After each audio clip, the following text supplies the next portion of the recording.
Adelante ustedes. No hay derecho.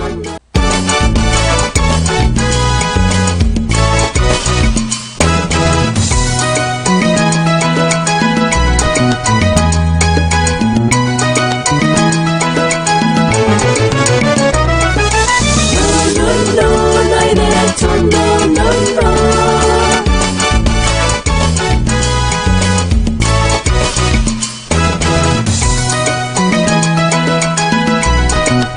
¿Qué tal, amigos y amigas? Muy buenos días a todos y todas ustedes. Muchas gracias, como siempre, por acompañarnos. Son las 7:03 de la mañana.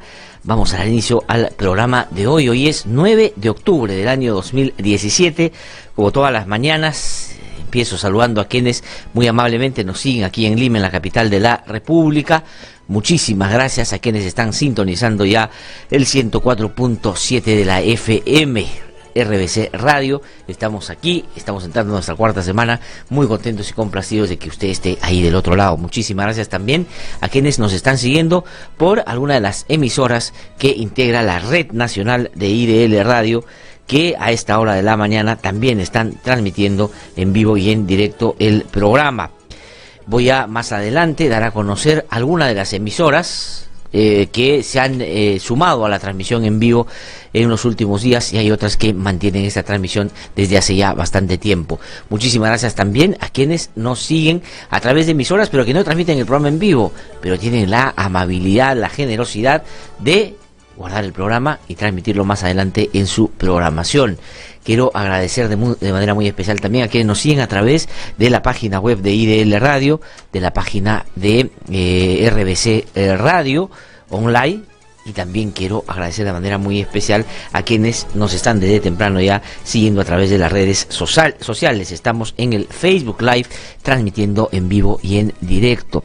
El día viernes, como les conté, tuve que hacer un viaje maratónico muy rápido. Me fui al Cusco primero, inmediatamente a Abancay, donde desarrollé una serie de actividades todo el día sábado y me regresé ya el domingo temprano aquí en Lima, y estoy muy agradecido de la manera como los colegas periodistas, los organizadores de 3 eventos en los que pude participar, pues hicieron todo de manera impecable.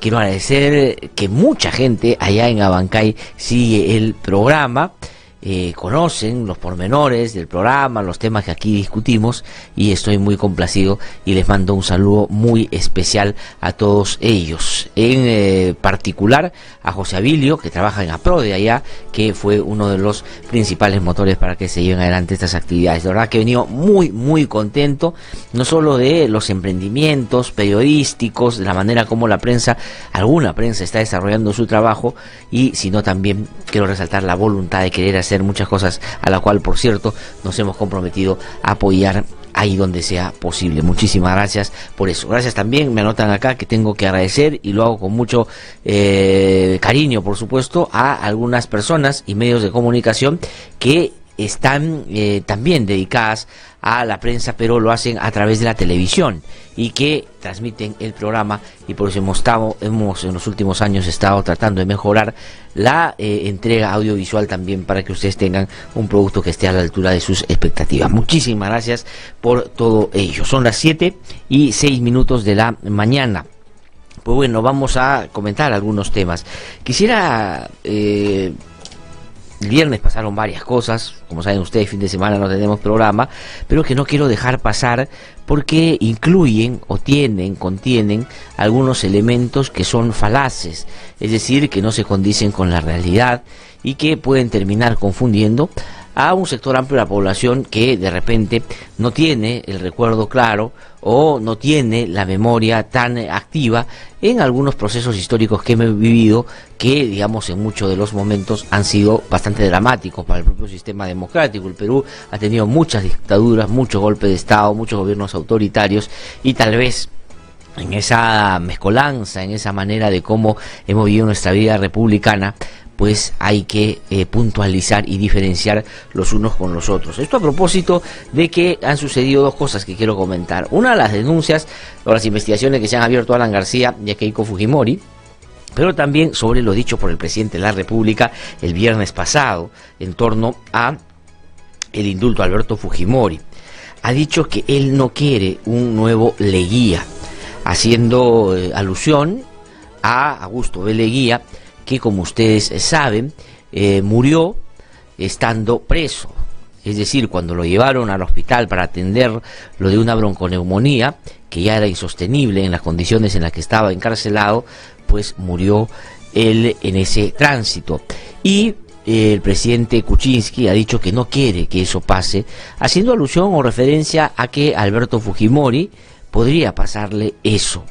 Y esto como un adelanto de lo que se dice, y he conversado ayer por la tarde con gente muy vinculada al entorno del presidente Kuczynski, es un asunto que está evaluando dar en los próximos días. Es decir, bajo el temor o la idea de que Fujimori se puede morir en la cárcel, pues es mejor sacarlo, y no incorpora algunos otros elementos legales en primera instancia, pero éticos y morales en otro, que tiene que o deberían contrapesar o sopesar una decisión de esta naturaleza. Pero Augusto B. Leguía y Alberto Fujimori son lo mismo. El presidente tiene un problema ahí con la historia, y cuando una autoridad de ese nivel tiene problemas porque no se acuerda, tiene problemas porque no conoció el detalle, no lo estudió, tiene que rodearse de gente que mínimamente le informe y le diga: oiga, presidente, usted no salga a decir pues que la pachamanca no es peruana, que el ceviche no es peruano, y que Leguía es exactamente igual que Alberto Fujimori. Y como el presidente de la República tiene una confusión que parecería no es propia de este ejemplo que voy a, no es, digamos, únicamente se expresa en un ejemplo como este, sino en varias otras acciones del gobierno, sería bueno recordar con él, o para él y para otros que pueden estar también un poco desubicados en la historia, qué cosa es lo que pasó, y quién es Leguía, y quién fue Fujimori, y en qué se parecían, y en qué se diferenciaron. Entonces vamos a esta parte del programa, y voy a tratar de hacer una historia corta, pues hacer algunas anotaciones al respecto. Alberto Fujimori y Leguía se parecen o se parecieron en muchas cosas. Por ejemplo, digamos, fueron autocracias, fueron gobiernos autoritarios. Duraron, digamos, un periodo similar. Leguía, como ustedes saben, gobernó 2 veces, pero lo que se recuerda es el oncenio, donde hizo como Fujimori una constitución que se acomodara también a su medida y tal vez a un estilo parecido, que fue, por cierto, amplificado, agrandado por Alberto Fujimori. Persiguió a todos sus opositores de una manera, la verdad, muy severa.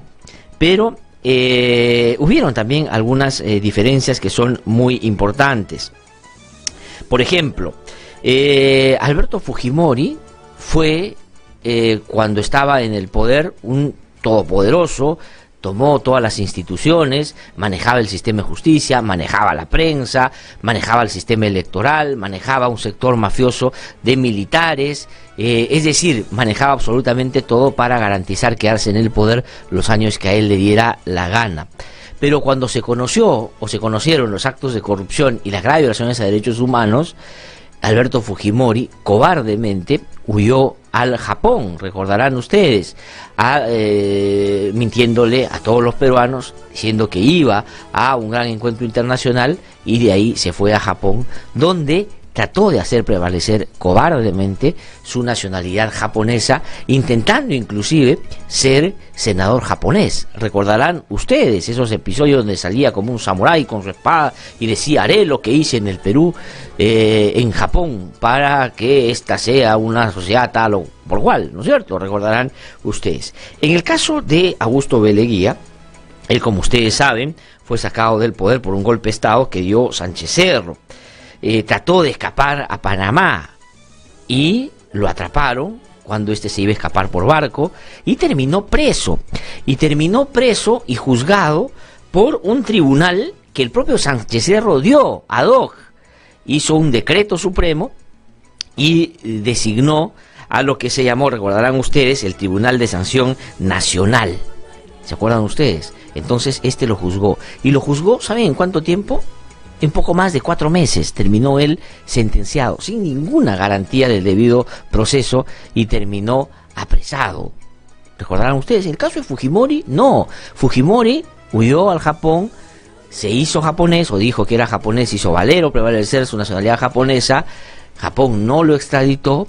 Luego él terminó yéndose a Chile por una cuestión que muchos no logran entender, y ahí no lo aceptaron y dijeron, ese se tiene que ir, nosotros no somos un recinto, un lugar donde alberguemos dictadores, lo dijo la entonces candidata Michelle Bachelet, y eso duró lo que tuvo que durar para extraditar a Alberto Fujimori. Es decir, el Perú tuvo que pedirle a Chile que nos envíen a este que después se confirmó en sede judicial que era un delincuente, para que podamos juzgarlo aquí en democracia, con un tribunal conformado como correspondía, respetando el libre proceso, y un proceso que fue sumamente transparente y que se vio a través de todos los medios de comunicación.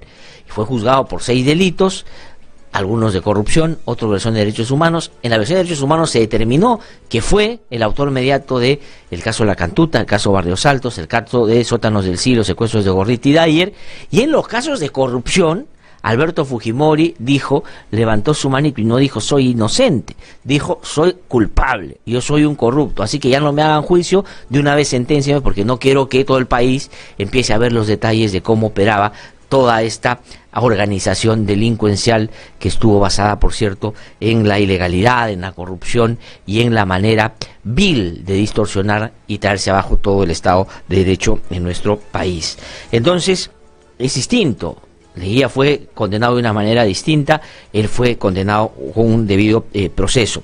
Pero no solo eso hay que recordar y buscar diferenciar entre los dos casos, sino que Leguía estuvo encarcelado y su celda medía un poco más de 9 metros cuadrados.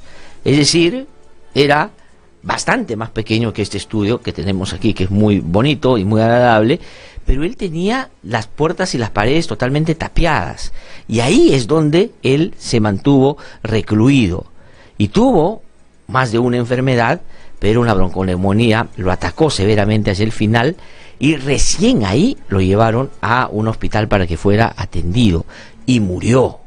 En el caso de Alberto Fujimori, no está en 9 metros, no tiene una ventana tapiada, tiene, digamos, toda la diroes para él, siembra sus flores, pinta, recibe a sus hijos, recibe a sus partidarios, hace política, participa en las campañas electorales, opina, manda Twitter, manda Facebook, se queja de una y otra cosa, y cuando se queja le dan absolutamente todo. Cuando tiene alguna dolencia, pequeña o mayor, tiene un médico de cabecera, lo sacan en una ambulancia, lo llevan a una clínica privada, la que él escoja.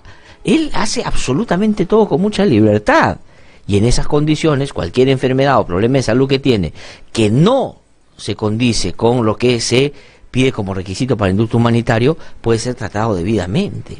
Entonces la comparación realmente no corresponde, y el presidente de la República debería asesorarse un poquito más para no hablar estas tonterías que finalmente, viniendo del presidente de un país como el nuestro, puede generar distorsión, confusión, y puede finalmente ser simplemente el adelanto de que va a tomar una decisión en contra de lo que la ley claramente establece. Entonces, dicho eso, y planteadas estas diferencias, habría que ver si el señor Kuczynski y sus asesores se ponen un poquito más interesados en conocer la historia, cómo fue, cómo pasó, y no hacen que él tenga un desliz de esta naturaleza. Pero no ha sido la única inexactitud del presidente en los últimos días. También dijo que el indulto no tiene que ver con un asunto de perdón, no es perdón, sino que es solamente un asunto de salud. Ahí también sus asesores deberían estar un poquito más alertas, más avisados. Su ministro de Justicia, cuya característica principal es la mudez, no dice nada, por lo menos no va a decir nada, solamente va a hacer lo que le digan que haga en algunos aspectos, y creo que el indulto es uno de ellos. Pues debería decirle, presidente, no diga usted esa tontería, porque el indulto es el perdón de aquellos delitos que una persona ha cometido, ¿no es cierto? O sea, es decir, yo te indulto porque sé que tú eres responsable de eso, pero a pesar de eso yo te saco de la cárcel, ¿no es cierto? Y él dice que es una cuestión solo de salud, que ha venido ya él sosteniendo hace tiempo que solo tiene que ver con una cuestión médica. Pero se han venido no dando pasos para el indulto en los últimos tiempos. Sí, el nombramiento del señor Enrique Mendoza claramente va en esa dirección. Y lo que ha pasado en los últimos días, que es ya, yo diría, la confirmación de que están camino hacia eso, es que se ha conformado una nueva comisión de gracias presidenciales, y han puesto a un señor que la verdad no muchos conocen, se llama Orlando Franchini, tiene 92 años de edad, es el presidente de la Comisión de Gracias Presidenciales, y él va a hacer, si finalmente le habilitan una posibilidad negada para Alberto Fujimori porque no requiere o no tiene o no cumple con los requisitos que establece la ley para el indulto humanitario, va a ser el nuevo Facundo Chinguel del gobierno de Pedro Pablo Kuczynski. Eso es lo que va a terminar siendo, y el señor Mendoza va a terminar siendo, a ver si le acomoda esa comparación, el Aurelio Pastor de estos tiempos. Entonces, han sacado a 3 personas, a Víctor Arroyo, que era el presidente, que dijo que él considera que al haber sacado a él y a 2 personas más, 3 que estaban en contra del indulto porque no consideraban que se aplicaba o que se podía dar porque no cumplían con los requisitos, los han sacado de ahí. Y finalmente ha puesto una persona que seguramente al momento que le digan va a firmar esto. Son las 7:18 de la mañana. Es en relación a las 2 cosas que el presidente ha dicho y que son realmente una barbaridad. Pero quiero también mencionar algunas otras cosas sobre lo que he visto en estos últimos días y que tienen que ver con la sobrereacción, sobre todo de los apristas y sobre todo de los fujimoristas, en torno a la situación de sus líderes ahora. Alan García se rasga las vestiduras y se siente ofendido y siente que lo están acusando indebidamente y que un fiscal de esos que hay pocos que se atreven a hacer eso, y que Alan García creía que podía manejar más o menos los antojos, ha dicho que le van a abrir una investigación por crimen organizado porque se generó toda una especie de organización mafiosa y criminal que tenía en la cúspide a altos funcionarios, entre ellos Alan García, y por lo menos 2 capas de testaferro desde los años 90 en adelante. Y bueno, la historia, si uno lee el libro de el ex primer ministro Pedro Cateriano, podría muy rápido llegar a esa conclusión, pero será la justicia la que lo termine, ojalá esta vez plenamente. Pero ¿qué cosa es lo que ha dicho Alan García sobre este fiscal? ¿Qué cosa es lo que él le parece que es agresivo? Escuchaba ayer a Jorge del Castillo decir que la terminología o las afirmaciones que hace el fiscal cuando habla de investigación son inapropiadas, porque compara esta organización de la que García puede haber sido el que estuvo en la cúspide, es parecido a la Camorra italiana, ¿no es cierto? Esta organización mafiosa que, digamos, se hace referencia cada vez que se quiere caracterizar una organización muy bien estructurada. Pero el fiscal tendrá que investigar y tendrá que decir si esto fue como él plantea en su hipótesis, y le han abierto una investigación o la han ampliado por 36 meses. Pero a mí me gustaría que podamos escuchar qué decían los apristas cuando a otros les pasaba lo mismo que a García hoy, es decir, investigaban por graves casos vinculados a crimen organizado. Pero antes de eso quería también mencionar lo que pasa con Fuerza Popular. El día viernes ha salido toda la bancada de Fuerza Popular, incluyendo al presidente del Congreso de la República, al lado de Keiko Fujimori, con el CEN de su partido, para tratar de atarantar al fiscal José Domingo Pérez, diciendo una serie de sandeces que solo explican una sola cosa, que están muy preocupados, que están muy nerviosos y que lo que quieren es asustar al Ministerio Público, y como siempre han hecho desde que fueron elegidos como parlamentarios en este proceso, con su cantidad, porque digamos solo son eso, pero asustan, pues han salido a atarantar al Ministerio Público. Vamos a escuchar primero qué decían. Escuchamos primero aquí en a Becerril. ¿Qué te parece, Carlitos? Está acá Carlitos Yancule, Manuel y Luis, que son mis colegas que todos los días trabajan con nosotros para sacar adelante el programa. Pero quisiera que escuchemos primero cómo Becerril explicaba, cómo pedía, cómo requería, cómo llamaba a una justicia independiente y seria para actuar contra Ollantumala y Nadine Heredia. De hecho, de paso, ayer Nadine Heredia ha escrito un artículo en La República que voy a contar más adelante. Pero escuchemos qué cosa decía el jurisconsulto, el intelectual, el gran político Héctor Becerril, que en sus ratos libres es un gran desalojador. Vamos a escuchar qué decía sobre Ollantumala y Nadine Heredia. Vamos a escuchar. Inicialmente teníamos la versión de la señora Nadine Heredia, que están consignadas en las agendas, donde pues se acepta este recibo de $3 millones de coima. Luego tenemos la versión de Barata, también hay la versión que está escrito justamente en la agenda telefónica de Marcelo Odebrecht. Entonces ahora la pregunta es, ¿qué espera el fiscal para pedir la prisión preventiva? Acá hay una sensación de impunidad donde hay dos tipos de justicia en el país. La justicia para los pobres y la justicia para los que tienen poder político y poder económico. Por lo tanto, es muy lamentable desde mi punto de vista, hasta el momento, el accionar de la justicia en el país respecto a estos casos de corrupción. Ahí escuchamos a Héctor Becerril usando una terminología muy sofisticada que caracteriza su actuación política. Es, ustedes saben, uno de los principales intelectuales de Fuerza Popular en los últimos tiempos, incontrastable con cualquier otro que haya surgido en las últimas generaciones. ¿Qué cosa dice? Metan preso a Nadine Heredia y a Ollanta porque está clarísimo ya que ellos están vinculados a una organización delincuencial y tienen que estar presos. Prisión preventiva pedía el señor Héctor Becerril. Ahora, cuando le toca a la señora Keiko Fujimori estar en una situación parecida, por más que quiera ella desmarcarse, decir que son cosas distintas, es exactamente lo mismo, es financiamiento indebido en la campaña electoral, a cambio de que cuando llegaran al gobierno, si llegaron, cosa que felizmente no pasó, pues ellos pudieran de alguna manera devolverle o pasarle la factura, devolverle el vuelto a quienes aportaron en su campaña. Pero así decía el señor Héctor Becerril. Pero ¿qué decía el señor Mauricio Mulder, que hoy por hoy se ha convertido en el principal defensor de Alan García?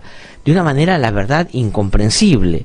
Porque si hay alguien que podría tener vida propia, política, digo, en términos de un desempeño y en medio de una inclusive posibilidad de seguir avanzando en su partido como un liderazgo que podría, si quisiera, ir en el camino robusteciendo, pues termina sometiéndose a los caprichos y mandados de Alan García, e inclusive dice que pone a fuegos por esta persona.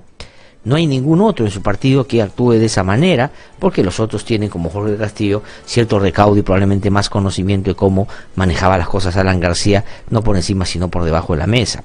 Entonces, este señor Mulder decía esto cuando pasaba eso en la orilla contraria, es decir, en el Partido Nacionalista. Y entiendo que esta información proviene de la investigación que se le hace en Brasil. Bueno, muy bien. Entonces, lo que tiene que hacer la Fiscalía acá es lo que ya estaba haciendo. Se han ido a Brasil, van a recabar toda la información que haya y aquí tienen que abrir los procesos penales y las acusaciones que haya contra quien sea que esté. Peruano, brasileño, colombiano, boliviano, lo que fuera, y aplicar las reglas del derecho penal. Nosotros como partido político lo único que hacemos es mirar y ayudar a las investigaciones.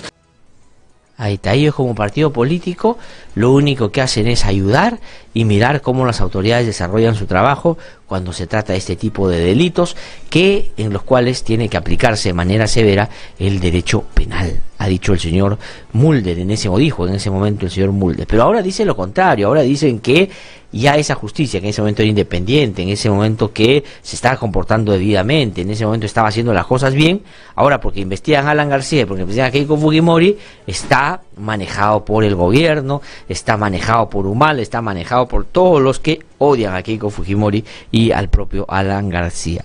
Es decir, una tremenda contradicción, porque por un lado dicen que el señor Kuczynski es débil, no gobierna, no existe, no está ausente mentalmente, está ausente físicamente, no hay, pero sin embargo tiene una gran capacidad para manejar el sistema de justicia. Y el señor Ollanta Humala y Nadine Heredia, que están, desde mi modesto punto de vista, arbitrariamente en una prisión preventiva, dicen que manejan los hilos del sistema de justicia y están ahora golpeando al señor Alan García y a Keiko Fujimori. Para que vean ustedes que la política todo aguanta y cualquiera puede cualquier cosa decir sobre esto y sobre otro tema. Entonces ahí están los grandes promotores de la justicia en el país. Cuando se trata de otros, opinaban en su momento que todo era una maravilla, y ahora que es contra ellos dicen que hay una persecución. Y vamos a escuchar brevemente, Manuel, si me lo permites, lo que dijo Keiko Fujimori en la última presentación que tuvo. Ahora, porque ella lee lo que le ponen y después se va, no contesta ninguna pregunta. Pero vamos a escuchar, miren la manera como prepotente, amenazadora, avasalladora, con la que se dirige al Ministerio Público, a quien le está mandando un mensaje, por supuesto, directo, y le está declarando la guerra. Pero vamos a escuchar qué dice la señora Keiko Fujimori, que 2 veces perdió la elección, pero hasta ahora no se da cuenta de que no es la presidenta de la República. Vamos a escuchar lo que dijo el viernes. Señor fiscal José Domingo Pérez, no dejaremos que se vulneren así nuestros derechos, nuestra imagen, nuestra reputación. Desconozco los móviles de su repentina designación. No quiero pensar que lo han puesto para ampliar los plazos y para montar un show mediático de allanamientos y otras acciones. Nuestra defensa legal está tomando todas las medidas necesarias para impedir estos atropellos de un sector aparentemente parcializado del Ministerio Público. He sido muy cauta y paciente todo este tiempo, pero ya sobrepasaron el límite. Investiguen todo lo que quieran, pero sin abusos. Si no aceptan que no estemos en la colada del Lavallato y por eso nos quieren manchar con investigaciones abusivas, sepan que no les tenemos miedo. Aquí nos tienen la bancada y el CEN de Fuerza Popular. ¿Ah? Abusos los de la época de Tuapi, cuando tú eras primera dama. Esos eran abusos y la manera como se manejaba el Poder Judicial, y la manera como se compraban jueces y fiscales, y la manera como muchos de los entonces congresistas, que hoy también acompañan a Keiko Fujimori, iban con Montesinos a dar idea de cómo deberían someter a la justicia para los fines políticos y arbitrarios y autoritarios que Alberto Fujimori perseguía. Y escuchen ustedes al final, ¿no? Dice, pero aquí nos tienen a toda la bancada y a todo el CEN, no nos vamos a dejar amedrentar, y lo que quieren es obviamente meter miedo. Ojalá que los fiscales no se asusten, ojalá que sigan esa actitud. Hay un sector de la población, por supuesto, ayer leía un artículo de Rosa María Palacios, que no cree en el trabajo de los fiscales y dice que esta es una manera de fintear para dar la sensación de que están equilibrando las cosas y que ahora van a investigar a Keiko y a Alan García, pero que más adelante van a archivar los casos para que ellos hagan y digan, ya ves, nos persiguieron, nos investigaron y al final no nos encontraron nada. Puede ser el camino a la impunidad. Sí, puede ser. Efectivamente eso puede pasar, pero yo aliento y pienso, por el peso de la evidencia que hay en ambos casos, que es igual o mayor que en otros casos que han avanzado de una manera mucho más rápida e intensa, el Ministerio Público espero que haya entendido su rol y que esta vez esté haciendo las cosas debidamente. Y desde aquí lo que quiero mencionar es que hay que apoyar al Ministerio Público para que pueda, frente a esta manera bravucona de comportarse de una agrupación política que lo único que tiene es número, porque no tiene otra cosa, pues busca seguramente hacer que los fiscales empiecen a bajar la cabeza y a desentenderse de asuntos que son muy importantes y que claramente se han evidenciado a estas alturas ya de un comportamiento ilegal de un partido que siguió la misma práctica de otros que, como digo, cuyos dirigentes están ya en una situación mucho más grave. Eso es lo que está pasando. ¿Qué va a hacer el Ministerio Público? Espero que la respuesta sea la evidencia, la prueba, la diligencia, la intensidad en las investigaciones y, por cierto, evitar caer en eso que ellos quieren, asustarse porque ellos le puedan hacer algo, porque la sociedad va a estar atenta para respaldar su trabajo si por supuesto, se hace de acuerdo a ley. Son las 7:31 de la mañana. Rápidamente vamos a hacer nuestro recorrido por las regiones. Esto es posible gracias a la red nacional de IDL Radio. Pero antes de entrar a revisar con nuestros corresponsales lo que pasa en cada una de sus zonas, quiero mencionar dos cosas que van a estar hoy día en nuestro programa. Va a estar en un ratito ya conversando con nosotros aquí en nuestros estudios el doctor Luis Vargas Valdivia, que ha sido procurador anticorrupción para los casos Fujimori Montesinos. Más adelante va a estar Salomón Lerner Guitis, que fue presidente del Consejo de Ministros en la época de Ollanta Humala. Y más adelante, siguiendo lo que para nosotros es fundamental, vamos a dar a conocer, para refrescar un poco la memoria, algunos casos de graves violaciones a derechos humanos que se produjeron en la época de Alberto Fujimori, que hoy día parece que está cerca de beneficiarse de un indulto, por cierto, que no corresponde. Pero rápidamente vamos a trasladarnos ya esta mañana a Guarmey, en la región Ancash. Juan Almeida está ya en comunicación con nosotros. Juan, ¿cómo estás? Muy buenos días. ¿Cómo estás, Laxer? Amables oyentes, para dar a conocer que este 11 y 12 de el presente mes, la provincia de Guarmey nuevamente realizará un paro de 48 horas, debido pues a que aún no se está cumpliendo con el tema de la reconstrucción en la provincia de Guarmey. Según ha dado a conocer los vecinos damnificados por el fenómeno del niño costero, que aún, por ejemplo, no está en marcha lo que es el ensanchamiento, enrocamiento y descolmatación del río Guarmey. Además, se está pidiendo que el gobierno central no incluya el presupuesto de la construcción del hospital de apoyo, ya que esto tenía código de SNIT y 95 millones de soles ya estaban dados a través de obras por impuestos. Y más bien se pide que ese dinero que se le está negando a la provincia pase para lo que va a ser los trabajos en el río Guarmey. Desde Guarmey, tierra de hermosas playas, informó Juan José Almeida Zun, Manantial Radio. Muchísimas gracias, Juan, por esa información desde la región Ancash, específicamente desde Guarmey. Vamos a trasladarnos ahora a Lambayeque. Juan Carlos Grandes está con información. Juan Carlos, ¿cómo estás? Muy buenos días. Bien, buenos días, Dulcer. Un saludo para todos los oyentes desde la región Lambayeque. En el colmo de todo lo previsto, la ciudadanía de Lambayeque, de la ciudad evocadora, estamos hablando de la capital de la provincia de Lambayeque, están convocando a una marcha de protesta ante la contaminación del agua suscitada el pasado fin de semana en la planta de tratamiento del agua potable de Lambayeque.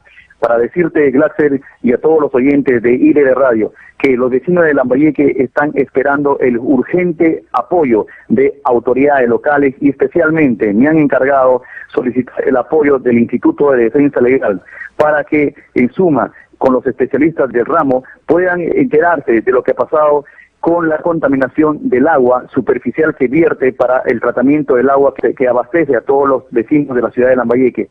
Es decir, Glaser, te comento en síntesis que el agua que consumido el pasado fin de semana los vecinos de la ciudad evocadora de Lambayeque ha venido contaminada con un subproducto llamado cachaza, que es de la elaboración de la caña de azúcar. Estas aguas han sido vertidas en el canal que abastece de agua superficial a la planta de tratamiento de agua potable de Lambayeque. Se sabe que la Procuraduría de la Municipalidad Provincial de Lambayeque ya ha hecho la denuncia correspondiente para sancionar a las autoridades de CEL. Desde la región Lambayeque, para IRD Radio, informó Juan Carlos Grandes Tuesta.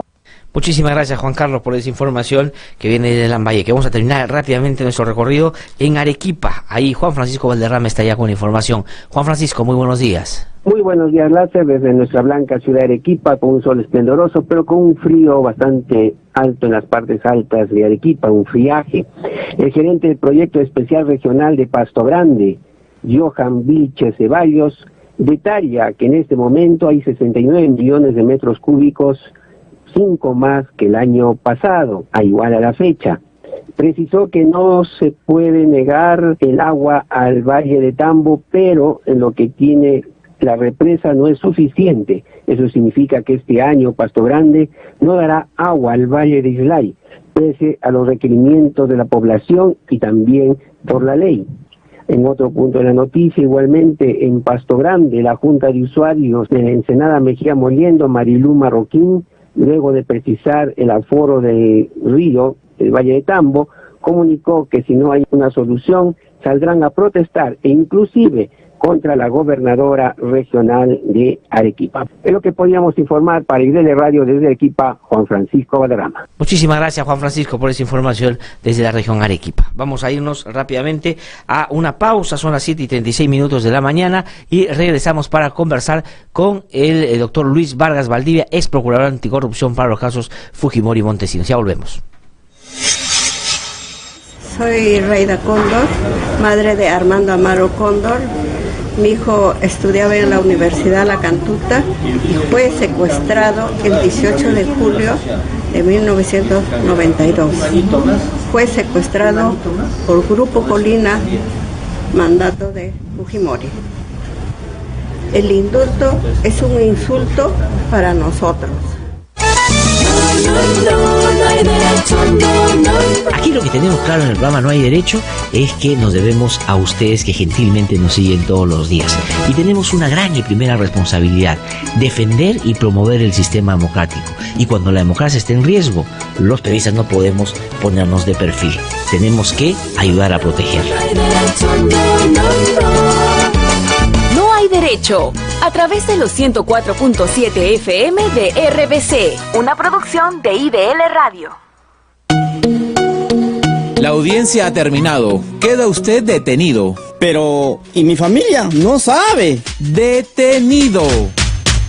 El Registro Nacional de Detenidos y Sentenciados trabaja de la mano con la policía, fiscalía, poder judicial y los penales, proporcionándote una rápida información sobre tu familiar detenido y privado de su libertad en todo el país. Ayudando a garantizar tus derechos fundamentales y los de tu familiar detenido. Ubícanos en las oficinas de las fiscalías a nivel nacional. Que alguien me diga si ha visto a mi esposo, preguntaba la doña.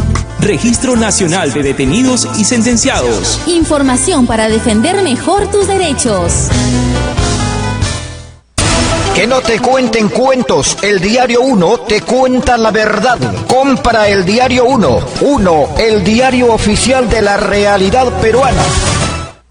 RBC 104.7, la otra forma de vivir.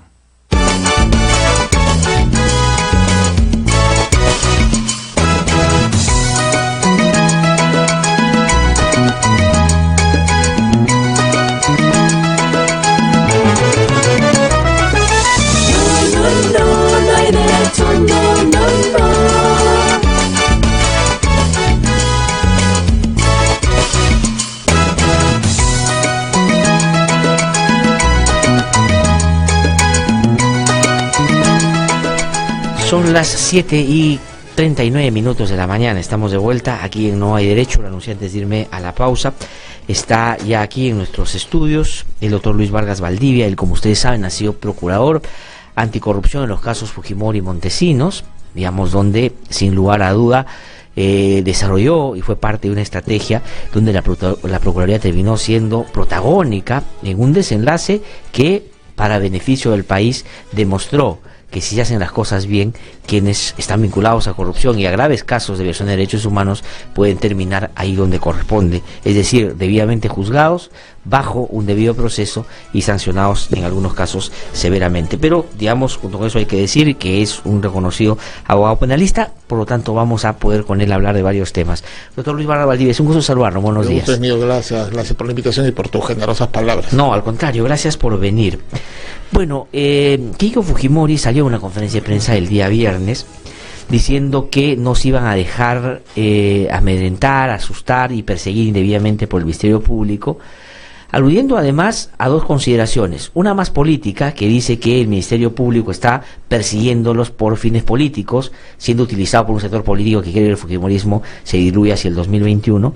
Pero la consideración legal, sobre la cual también le pregunto, por supuesto, tiene que ver con que ya todo esto del financiamiento ha sido debidamente informado, la OMPE ha tenido toda la información, que los han investigado de arriba para abajo y que no han encontrado absolutamente nada, y que por lo tanto, a pesar de esta manera de cómo se han presentado el viernes, dice que van a colaborar para que esto se esclarezca.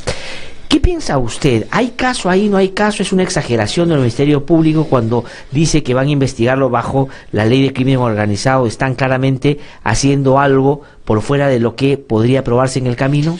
No, yo creo que la redacción de la señora Fujimori es totalmente exagerada e inadecuada, ¿no es cierto? Porque ya no puede salir, para empezar, con la bancada de Fuerza Popular a amenazar a la Fiscalía, porque lo que hay ahí en realidad es una amenaza más que indirecta, es una amenaza más que velada, es una amenaza directa a la Fiscalía, ¿no?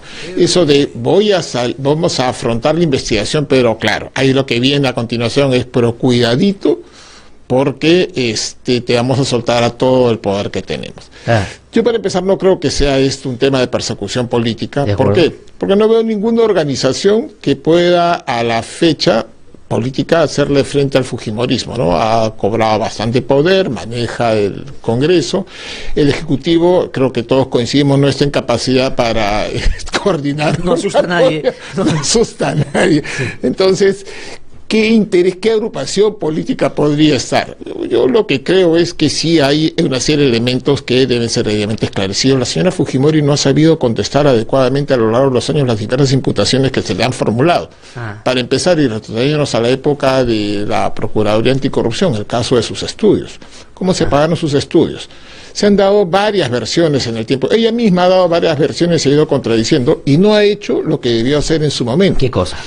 Autorizar el levantamiento de la reserva, autorizar a la universidad donde estudia para que dé la información respecto de los pagos, las formas, cómo se ejecutaban los pagos, y autorizar en su caso el levantamiento de secreto bancario en Estados Unidos de las diversas entidades que habrían sido utilizadas para el pago de esas pensiones. Entonces, el hecho que ella diga que en efecto esto se ha dado cuenta a la OMPE, pero hemos visto pues a las autoridades hemos visto pues primero que esta es una investigación administrativa, ¿no es cierto? Lo de la OMPE. Que es la OMPE y el sistema electoral que además durante las últimas elecciones no tuvo una conducta muy muy no sé si transparente prolija, o valiente, muy prolija, ¿no? Exacto, ¿no?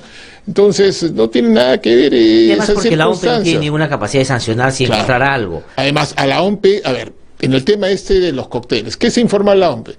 Que el dinero se recabó como producto de los cócteles. ¿La OMPE acaso verificó que en efecto los asistentes, la organización, todo eso? No hizo nada de eso en tal sentido.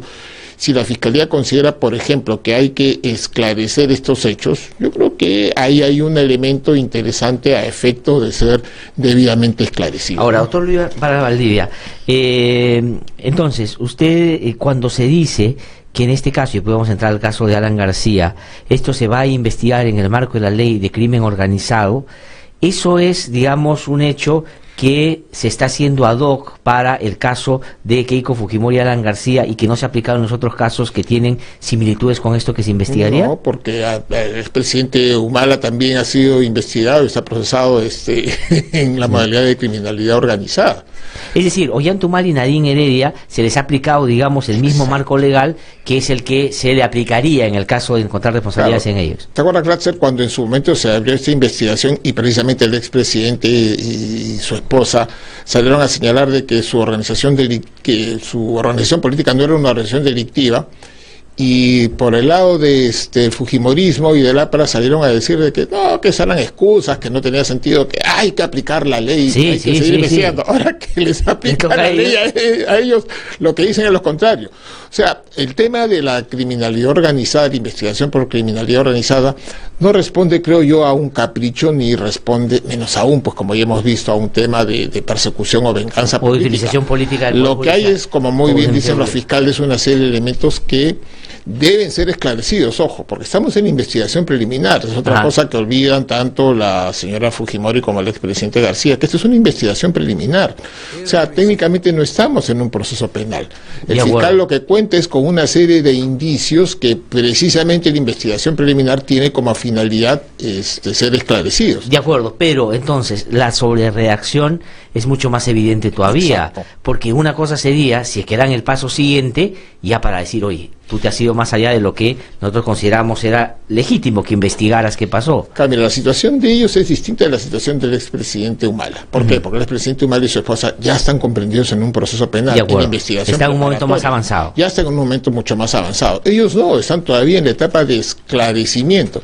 Y es por eso que algunas personas como Rosa María Palacios considera de que no tiene mucha confianza en la actuación de la Fiscalía porque considera que esto podría ser simplemente una excusa para luego archivar el caso y que ellos puedan presentarse, como lo ha hecho ya el expresidente García en alguna otra oportunidad, como todo esto ya es cosa juzgada, cosa decidida, ser investigado.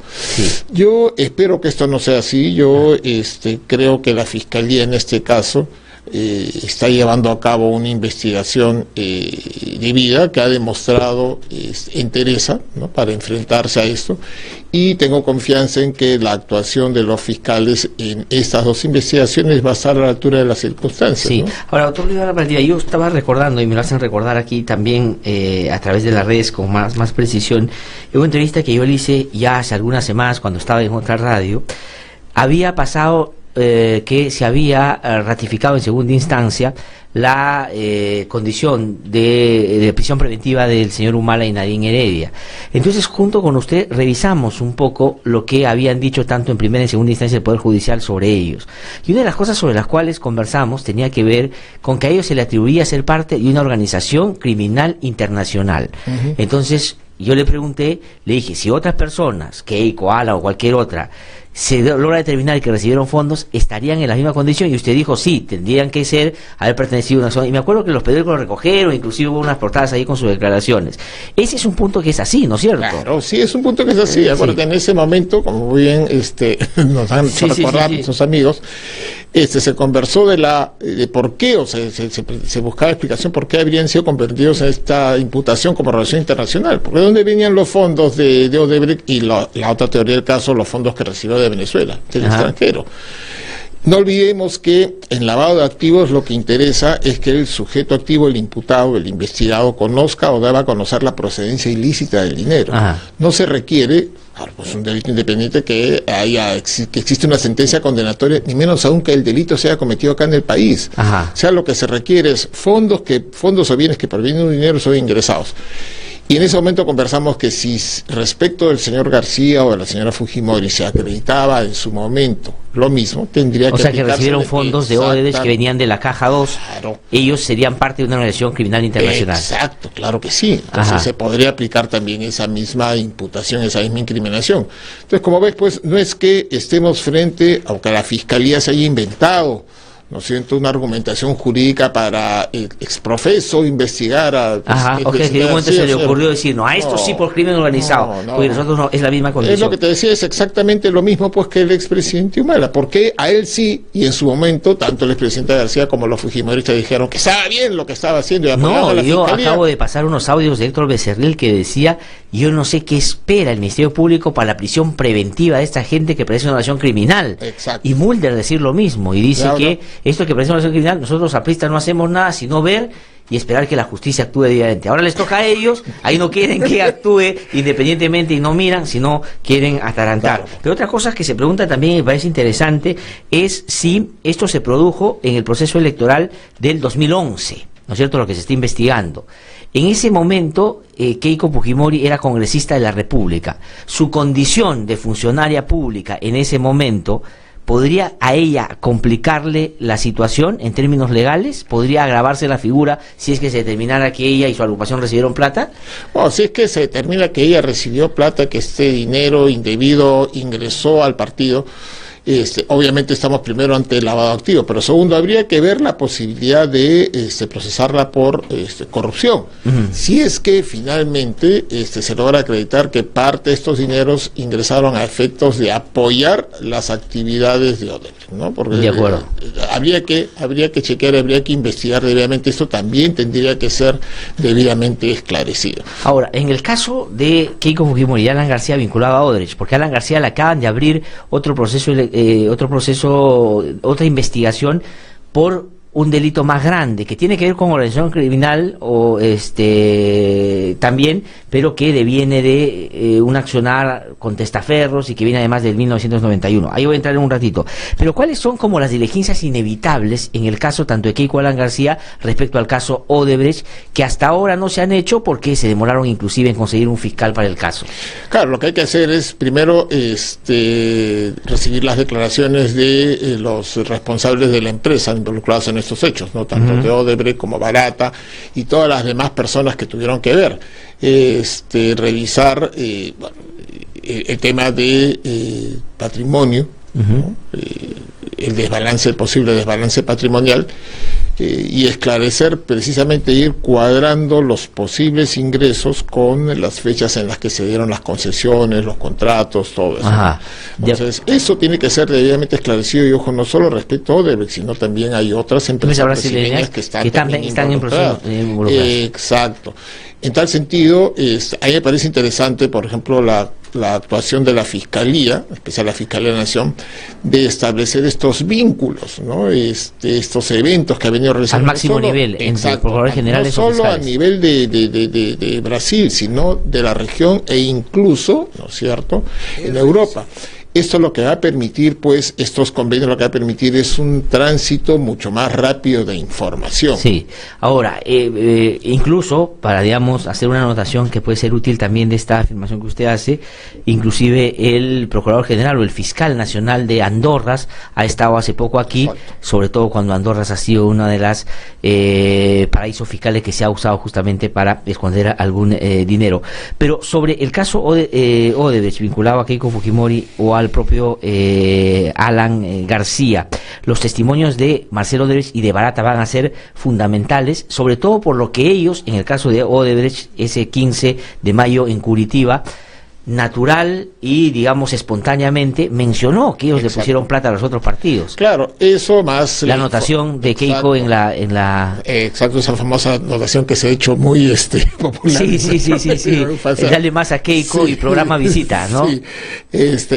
Esas declaraciones aunadas también a la información contable que debe de ser proporcionada por las autoridades brasileñas respecto a estas famosas cuentas que fueron utilizadas por Odebrecht, esa empresa que fue utilizada por Odebrecht precisamente para el pago de estos dineros, ¿no? De acuerdo. Ahora, hay otro tema que está vinculado, y aquí lo mencionan también en las redes, son los plazos, porque una de las quejas de Keiko Fujimori es, qué casualidad, los meses que plantean va a hacerse esta investigación, tanto en el caso de ellos, y a los apristas dicen lo mismo, calza con la llegada hacia el 2021, entonces lo que quieren es mantener a toda esta gente ocupada y distrayéndose de la política, yendo al Ministerio Público a aclarar supuestamente cosas que ellos no hicieron.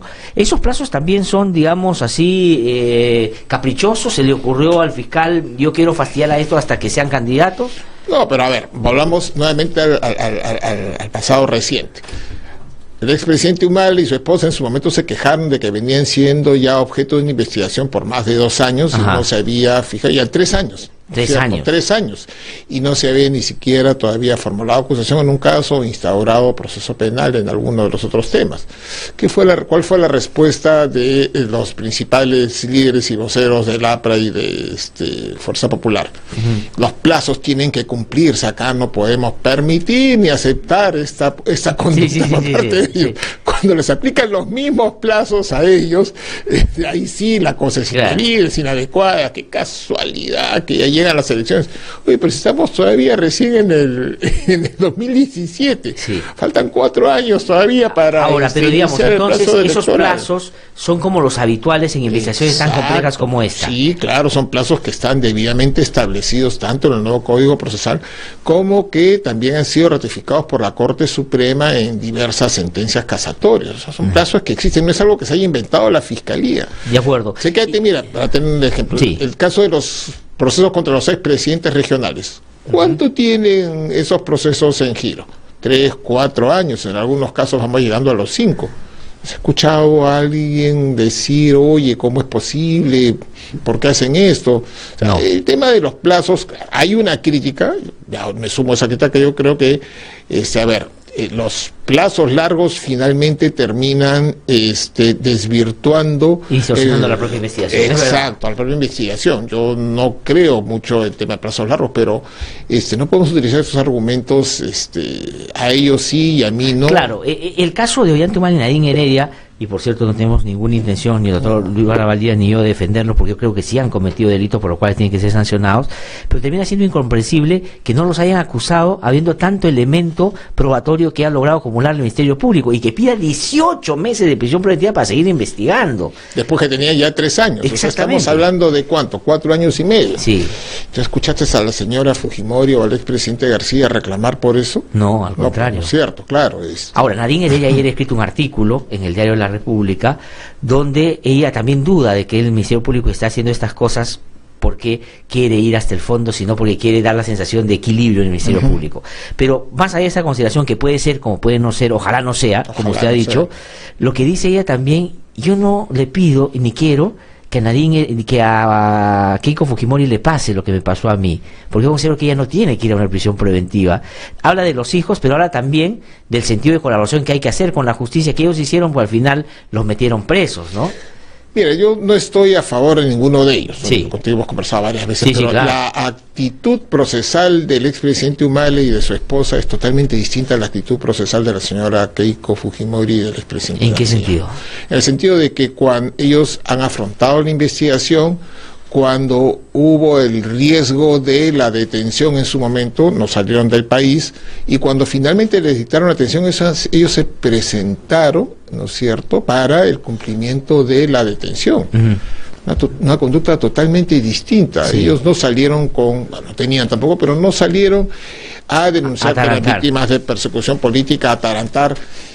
Y yo creo que la señora Fujimori sigue obnubilada y no es consciente de la naturaleza y la gravedad de su mensaje, eso de salir con toda su bancada a, como dicen los chicos ahora, pechar a la fiscalía y al sistema judicial diciéndole, cuidado, no se metan conmigo porque miren lo que les va a pasar, es algo que totalmente inapropiado e inadecuado para el que quiere ser presidente. Para quien quiere ser presidente. Pero además por el antecedente del partido del cual ella es parte, es decir, el fujimorismo ya tiene el antecedente de los 90. Entonces, ¿cómo que ese discurso en Harvard y en los demás sitios, y ese discurso de que este es el nuevo fujimorismo, hemos roto con el anterior fujimorismo y es por eso que inclusive una de las líderes en una entrevista ayer en El Comercio lo que dijo es que no es el partido de Alberto Fujimori, y que si él quiere que se inscriba y que... O sea, no es el partido de Alberto Fujimori, pero sí se han tomado las formas del gobierno de Alberto Fujimori, porque eso ayer efectivamente.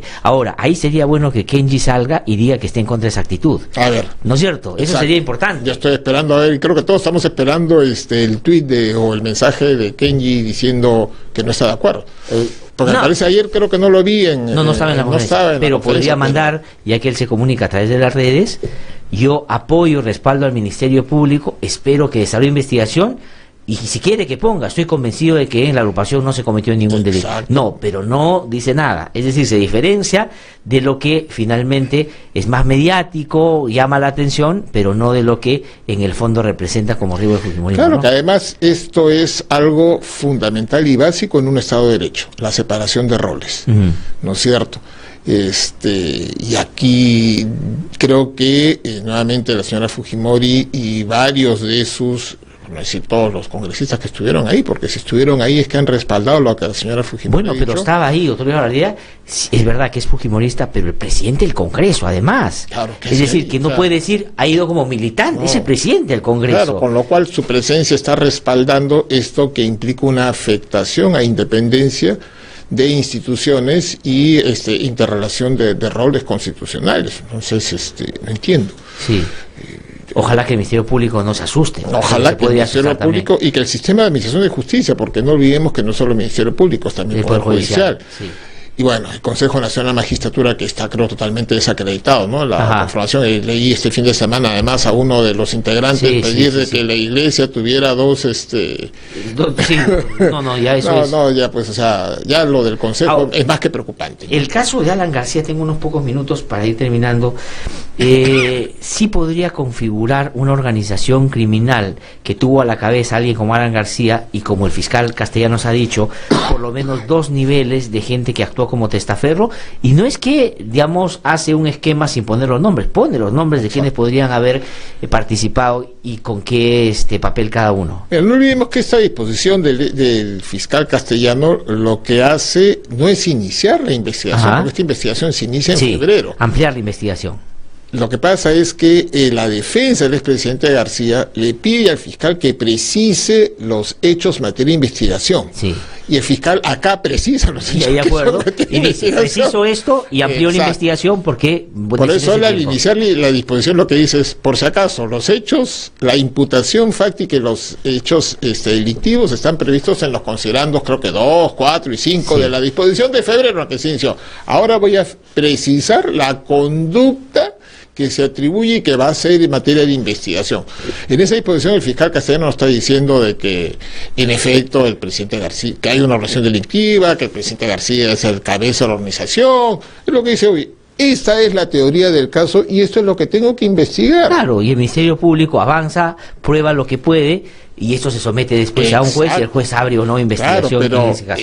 Es eso, pues, o sea, y eso es lo que se está perdiendo de vista. Además, claro, por otro lado, la defensa, bueno, el propio expresidente García ha dicho que va a ir en una acción de garantía constitucional, un amparo. ¿Por qué? No entiendo. O sea, realmente yo creo que no cabe. No cabe porque, digamos, no hay ningún derecho fundamental a la libertad, por ejemplo, que esté en juego, que es para lo que básicamente son... O afectación a derecho fundamental. Derecho fundamental, porque su defensa lo que le dice al fiscal, precisame los hechos en materia de investigación. Ya, pues, le el fiscal se los precisó. Oye, yo no estoy de acuerdo. Ya, pues es parte de la discusión que hay que dar. Parte de la discusión, pide el archivo, plantearle al fiscal. ¿Hay una sobrereacción ahí también de García? Yo creo que sí hay una sobrereacción. Yo creo que hay una sobrereacción por parte de él. Yo creo que, claro, yo entiendo también en parte él debe estar golpeado porque también se involucra a su ex esposa, ¿cierto? A la señora Pilar Nores, la madre de la mayoría de sus hijos, pero eso es parte de una investigación. O sea, lo que hay que hacer en estos casos es decir, bueno, no tengo nada que ver, voy a esclarecer y salgo y afronto la investigación. Esa es la reacción que cabe. Si uno considera que la Fiscalía está actuando indebidamente, pues es la ventaja del nuevo Código Procesal. Uno puede ir al juez de la investigación preparatoria y plantear acciones de control respecto de estos supuestos excesos. Pero es en el marco ya de la defensa legal de ellos, exacto, o sea, defensa técnica. Pero no, estrategia. O sea, es decir, así como Keiko Fujimori atalanta con sus números para tratar de asustar al Ministerio Público diciendo, mira con quiénes te estás metiendo, lo que García al presentar una acción de amparo está diciendo, nosotros no nos vamos a dejar que nos investigues, vamos a torpedear eso y de pronto vamos a conseguir un juez en el Poder Judicial que también conocemos perfectamente que nos dé la razón, porque digamos, la megacomisión, ¿cómo se fue abajo? Claro. Por jueces cercanos al APRA. Y si uno toma la historia de Alan García en materia judicial, como dice Álvaro Roy, siempre juega local, es decir, casi nunca. Además es gracioso porque, dicen los apristas, ya el fiscal anterior de la Nación nos investigó, el doctor José Antonio Peláez Bardales. Pero digamos, no es una novedad, decía a esas alturas, de las cercanías que tenía el señor Bardales y su familia con el partido del señor Alan García. Entonces, no deberían quejarse, deberían afrontar la investigación, y a usted le parece, pero la hipótesis que plantea el fiscal le parece correcta en términos hacia dónde quiere ir, muy ambiciosa en términos de lo que plantea puede ser esta organización. Yo creo que es muy ambiciosa, me parece que está abarcando mucho, pues está yendo hasta el primer gobierno del expresidente García, está mencionando una serie de hechos que en su momento, es cierto, no fueron investigados, no olvides esta famosa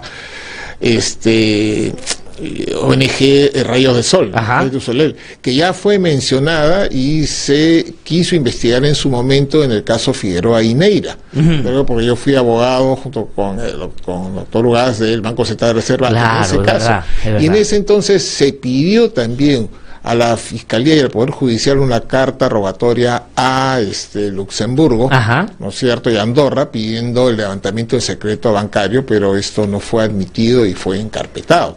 No hubo intención. Es decir, la suerte que ha tenido en términos legales García ha sido más porque ha presentado mecanismos para interrumpir las investigaciones o se ha acogido a algunas reglas que tienen derecho procesal penal, pero que digamos no... Ha tenido suerte de que no se han abordado las investigaciones. Exactamente. Ahora, si uno ve el libro de Pedro Cateriano, entonces dice, oye, ¿cómo es posible que por esto no haya una mínima sanción? Y lo interesante ahí es que García, por ejemplo, no ha impugnado el libro, no ha denunciado a Cateriano, no ha dicho lo voy a denunciar por difamación, porque yo creo que si entran al debate sobre lo que dice el libro, podría terminar perdiendo. El libro, desde que este es ya la segunda, tercera edición, sigue estando en el top 10 de los más vendidos. Es uno de los que más se vende. Sí, yo el otro día conversaba con Pedro Cateriano y él se estaba quejando más bien que inclusive ya lo estaban pirateando demasiado. Uno pasa por cualquier calle donde venden libros y el libro se vende como pan caliente. Sí, yo creo que ahí, mira, todos tenemos derecho a quejarnos. Sí, sin duda, sin duda. Pero lo que no podemos es tener esta posición de decir, a mí no me toques. ¿Por qué? Y claro, o sea, no hay intocables. No hay intocables en este mundo, no puede haber. Yo creo que eso fue un mensaje adecuado de lo que tú mencionabas, el sistema anticorrupción que surgió en el 2001, ¿no? No hubieron intocables. Bueno, Fujimori por eso está preso. Fujimori, acuérdate, estuvieron Fujimori, mandos policiales, mandos militares, cúpulas políticas, empresarios de primer nivel, o sea... El mensaje es ese, el mensaje es, no deben haber intocables, o sea, estas reacciones son inadecuadas, pues. Sí, doctor Luis Valdivia, lo saco de este tema para preguntarle, uno que tiene que ver con algunos de estos temas y otro que se ha presentado el día de ayer. El primero, ¿Fujimori debe ser indultado? ¿Le parece que ya se está anunciando hace rato esto y que se viene de todas maneras? A mí me parece que es obvio que ya el indulto se viene de todas maneras, ¿no? Este cambio de los integrantes de la Comisión de Gracia, de la solicitud de gracia y de indulto, ¿no? A mí me parece que se viene el indulto. Ahora, yo sigo insistiendo, el indulto del expresidente Fujimori solo podría ser admitido en caso que estemos ante enfermedad terminal o que la situación carcelaria esté afectando su salud. Son los dos únicos supuestos.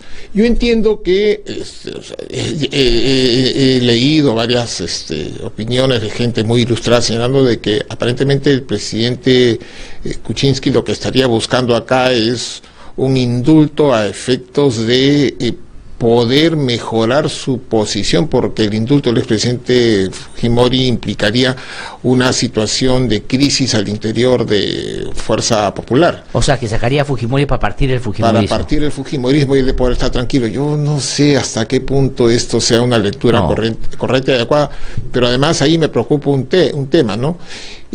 Por más entendible que pudiera ser esta razón política, las razones políticas no pueden estar por encima del marco de la ley. De acuerdo. Bueno, Sí, entonces, totalmente de acuerdo. claro. El otro día conversé con el otro César San Martín, que fue el juez que juzgó a Alberto Fujimori, que hizo un muy buen papel diciendo eso, ¿no es cierto? Si se hace indebidamente, ese indulto es ilegítimo. Y claro, y además, ¿cómo va a caer el país ante la comunidad internacional? O sea, va a quedar pésimo, va a quedar muy, muy, muy mal. De acuerdo. Porque este indulto va a ser revisado por la Corte Interamericana de todas maneras. En tal sentido, si uno va a la Corte, tiene que ir en buen pie. Esto es, con informes médicos no ad hoc, sino informes médicos imparciales u objetivos que señalen que, en efecto, la situación de salud del expresidente se encuentra ya en estado terminal. Porque, a ver, no olvidemos nuestro pasado reciente. El presidente García otorgó indultos humanitarios a varios que terminaron sanándose. Digamos, hay uno que es el señor Espinosa, que estuvo vinculado al caso del terremoto del CIS, y el otro día yo lo vi, digamos, está de lo más tranquilo. Crucial en su momento que tuvieron que revertir esa situación, y en fin, creo que sería un papelón internacional. Y lo último que quiero preguntarle, porque Salomón Lerguitis ya está en nuestros estudios también y vamos a conversar con él, es el caso de Micaela de Osma, que ayer ha sido brutalmente golpeada por su conviviente, y esto, según la información que se ha conocido, pues le van a atribuir tentativa de feminicidio, ¿no es cierto? Legalmente, digo, ¿qué cosa es lo que tendría que pasar ahí? Ahí lo que tendría, mira, estamos además ante un caso de flagrancia. Lo que tendría que suceder o haber sucedido es que él ha tenido que ser detenido, puesto a disposición de la Fiscalía. La Fiscalía solicitar en estos casos, puede solicitar la detención hasta por 7 días y presentar la acusación para ir a juicio oral. O sea, acá no hay juicio inmediato. Es un juicio inmediato. ¿Por qué? Porque estamos frente a un caso de flagrancia. O sea, ¿qué se puede argumentar aquí en descargo de él? Yo escuché algunas declaraciones del señor diciendo, bueno, es que yo reaccioné porque hay unas cosas que porque no quiere decir. su celular, algunos aspectos que a mí no me gustaron, le reclamé, no supe explicar y le empecé. Sí, pues, es lo que he hecho mal, pero en buena cuenta lo que está diciendo es, ella tiene la culpa que le pegué, ella me ha... O sea, aquí no hay. Lo que ha debido de hacer, creo yo, el Estado no ha reaccionado, creo, debía adecuadamente el tema de médico, la Oficina de Medicina Legal, que no intervino de inmediato, tuvo que ir la ministra para ver el tema. Mira, si pasa esto con un caso tan evidente, tan mediático, ¿qué sucederá a las pobres mujeres a las que no tienen acceso a los medios de comunicación? O sea, yo creo que estos casos emblemáticos sirven precisamente para que el Estado, y cuando hablamos de Estado no hablamos del Ejecutivo, hablamos del sistema de administración de justicia en especial, fije claramente las reglas de protección de aquellas personas que vienen siendo víctimas, ¿no es cierto?, de esta clase de delitos. Aquí la intervención de la Fiscalía del Poder Judicial tiene que ser inmediata, tiene que ser legal, porque además tienen los instrumentos legales, tienen los elementos a la vista para poder sancionar obviamente. Sí, doctor Luis Abradía, muchísimas gracias por haber venido. Como siempre, vamos a tener otra oportunidad seguramente para seguir conversando. Tengo que ir a una pausa, regreso y converso con el ex primer ministro Salomón Lerguitis, que ya está en nuestros estudios. Soy Javier Roca Obregón, papá de Martín Roca Casas, estudiante de Economía de la Universidad del Callao, que fue secuestrado en el gobierno de Fujimori. Fue secuestrado y conducido al sótano del Servicio de Inteligencia del Ejército, donde fue torturado, asesinado e incinerado por los militares. Por lo tanto, el indulto será un insulto. No hay derecho, no. Aquí lo que tenemos claro en el programa No hay Derecho es que nos debemos a ustedes que gentilmente nos siguen todos los días. Y tenemos una gran y primera responsabilidad: defender y promover el sistema democrático. Y cuando la democracia esté en riesgo, los periodistas no podemos ponernos de perfil. Tenemos que ayudar a protegerla. No hay derecho. A través de los 104.7 FM de RBC, una producción de IDL Radio. La audiencia ha terminado. Queda usted detenido. Pero, ¿y mi familia? No sabe. Detenido. El Registro Nacional de Detenidos y Sentenciados trabaja de la mano con la policía, fiscalía, poder judicial y los penales, proporcionándote una rápida información sobre tu familiar detenido y privado de su libertad en todo el país. Ayudando a garantizar tus derechos fundamentales y los de tu familiar detenido. Ubícanos en las oficinas de las fiscalías a nivel nacional. Que alguien me diga si ha visto a mi esposo, preguntaba la doña. Registro Nacional de Detenidos y Sentenciados. Información para defender mejor tus derechos. Que no te cuenten cuentos, el Diario 1 te cuenta la verdad. Compra el Diario 1, el diario oficial de la realidad peruana. RBC 104.7, la otra forma de vivir.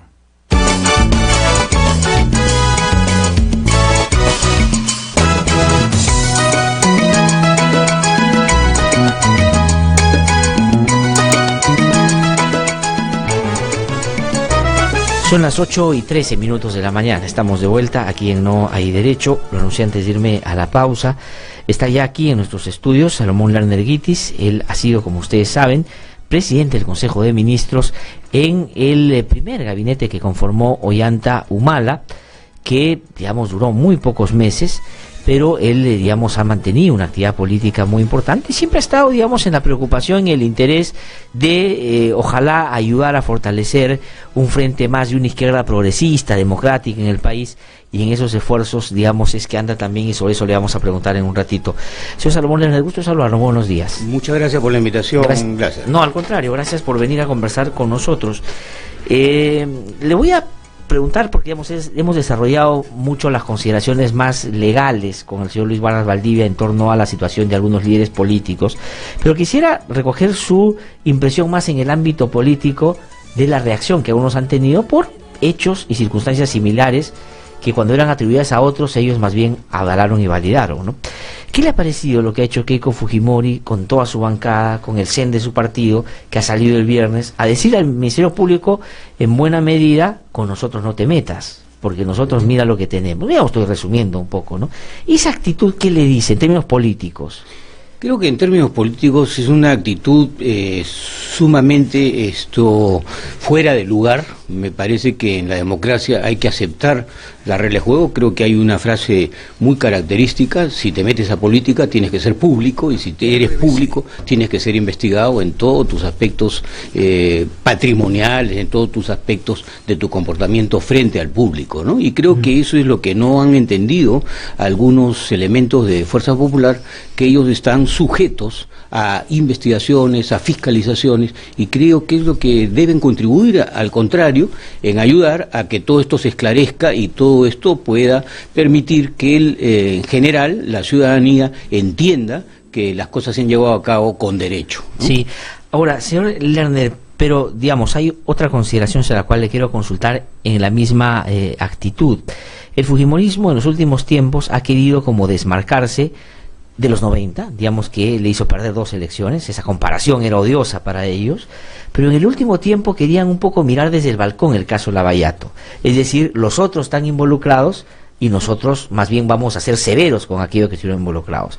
Pero el nexo y el vínculo que ahora se está estableciendo entre el fujimorismo y el caso Lavallato hace que ellos sean parte de ese paquete también. ¿Esa consideración cree usted política, en términos de que ellos pensaban mirar desde la ventana y no ser parte de los interpelados, es una cosa que finalmente ha terminado exacerbando y generando esta reacción también? Es decir, ya en términos más políticos, ¿no? Porque podían no estar involucrados legalmente, pero políticamente querían jugar así.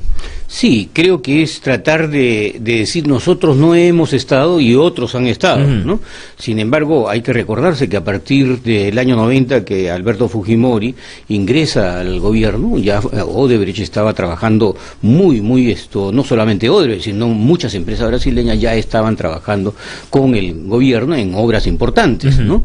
Eso, digamos, no aísla totalmente al régimen de Fujimori de cualquier tipo de poder haber hecho algunos tipos de concursos que no hayan sido lo más legales posibles, ¿no? Dentro de las condiciones o estándar mínimas de lo que se hacía infraestructura en aquella época, ¿no? De acuerdo. Y esa manera de buscar diferenciarse sin tener en cuenta que en el camino podrían estar también, por lo menos, investigados por vínculos con las empresas brasileñas, llevó a que tuviera una actitud muy severa con Ollantaytamala y Nadine Heredia, cuando a ellos sí la justicia, digamos, los cogió de una manera muy severa.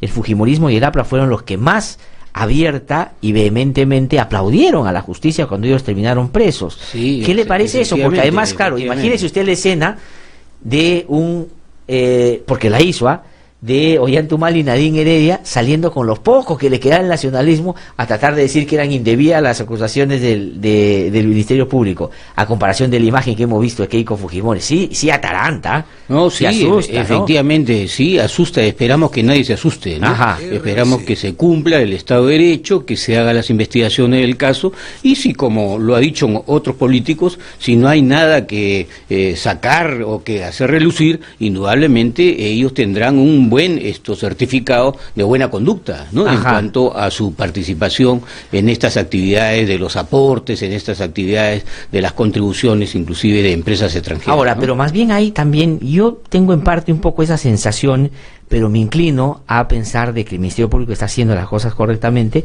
Pero, por ejemplo, Rosa María Palacio más bien plantea que esto es pura finta, que lo que el Ministerio Público quiere es dar la sensación de que a todos le damos por igual, pero más adelante, así como Joaquín Ramírez, vamos a archivar el caso de Keiko, archivar el caso de Alan, y ellos van a tener el certificado de conducta, es decir, ahí está. A pesar de que dijimos que era una persecución, a pesar de que dijimos que era inaceptable, a pesar de que dijimos que el crimen organizado no, etcétera, ellos al final investigaron y no encontraron absolutamente nada.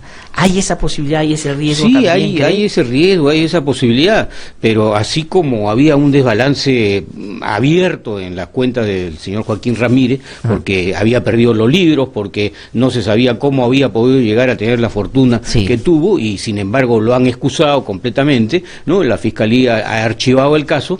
Aquí también ya se conoce que hay una serie de aportes en diferentes actos de las campañas, en donde no hay los respectivos recibos, no hay los respectivos respaldos, hay inclusive ciudadanos que han dicho que no han aportado, ¿no? Es decir, ya se conocen una serie de hechos que también al final del caso no podrían ameritar y podría ser también excluido y archivado el caso, ¿no? Entonces hay que mirar con cierta atención todo lo que pasa en el Ministerio Público. Había cuenta, me dice alguien por las redes, un dato interesante, porque Pablo Sánchez y Doberry Rodríguez, que creo que están en medio de una situación irrepetible en términos de lo que pueden hacer por el sistema de justicia, ambos se van el próximo año de los cargos, y de ahí se vienen otros que ahí sí estamos en un escenario impredecible totalmente. Sí, pero creo que además la justicia no tiene que ser tan larga, sí, la pues, justicia tiene que de una vez operarse en términos concretos. Yo creo que esto se ha ido ya estudiando, se ha ido investigando, entonces no podemos seguir con los 2 o 3 años que se está pidiendo para poder seguir más investigaciones, ¿no? Ollantaytamala está 3 años sin investigación y acaban de meterlos 18 meses presos más. O sea, estamos hablando de 3, 4 años y medio que van a estar en investigación sin acusación. Es correcto lo que usted dice. O sea, eso es, digamos, una cosa inaceptable en términos de plazos razonables, ¿no? Bueno, imagínese de estos personajes, imagínese cuántos personajes en el Perú, ciudadanos peruanos, están anónimos, 10, 12 años y tampoco no hay justicia que realmente cumpla con su función, ¿no? Ahora, pero la mención que usted hizo hace un momento sobre la relación de las empresas brasileñas que pertenecían de este suerte cártel brasileño, jugaban a varios, es decir, apostaban. Ollantaytamala, como él mismo ha dicho en su defensa, era en ese momento el cuarto en el tablero, y las consideraciones por las que a él le terminan dando plata es porque se dice que el Partido de Trabajadores, a través de Lula, le pide a Odebrecht que le dé. Barata inclusive no quería, porque dice, si se enteran que le he dado a esto, me van a matar los otros. Y es ahí donde él dice, entonces dale más a Keiko, que no, digamos, para que no se moleste. Eso quiere decir que era una práctica con todos los partidos que iban primero y que más o menos están básicamente en la misma situación. Bueno, creo que es una práctica como la han expresado inclusive empresarios peruanos, que ellos apuestan a todos, no apuestan solamente a uno, ¿no? Sí. Apuestan a todos los que ellos creen que podrían llegar, ¿no? Sí. Ahora, y la situación de Ollanta y Nadine, ayer Nadine ha escrito una carta, no sé si la ha leído en no he tenido el Diario de la República. No he tenido Dice, diríamos, tres cosas. La primera, ella no cree que el Ministerio Público esté investigando inmediatamente a Nadine, a Keiko y a García, y creen que está tratando de dar la sensación de que a todos por igual. Pero en segundo lugar, lo que dice es, pese a que ellos están en una situación parecida a la mía, yo quisiera que a ellos no los metan presos en una prisión preventiva.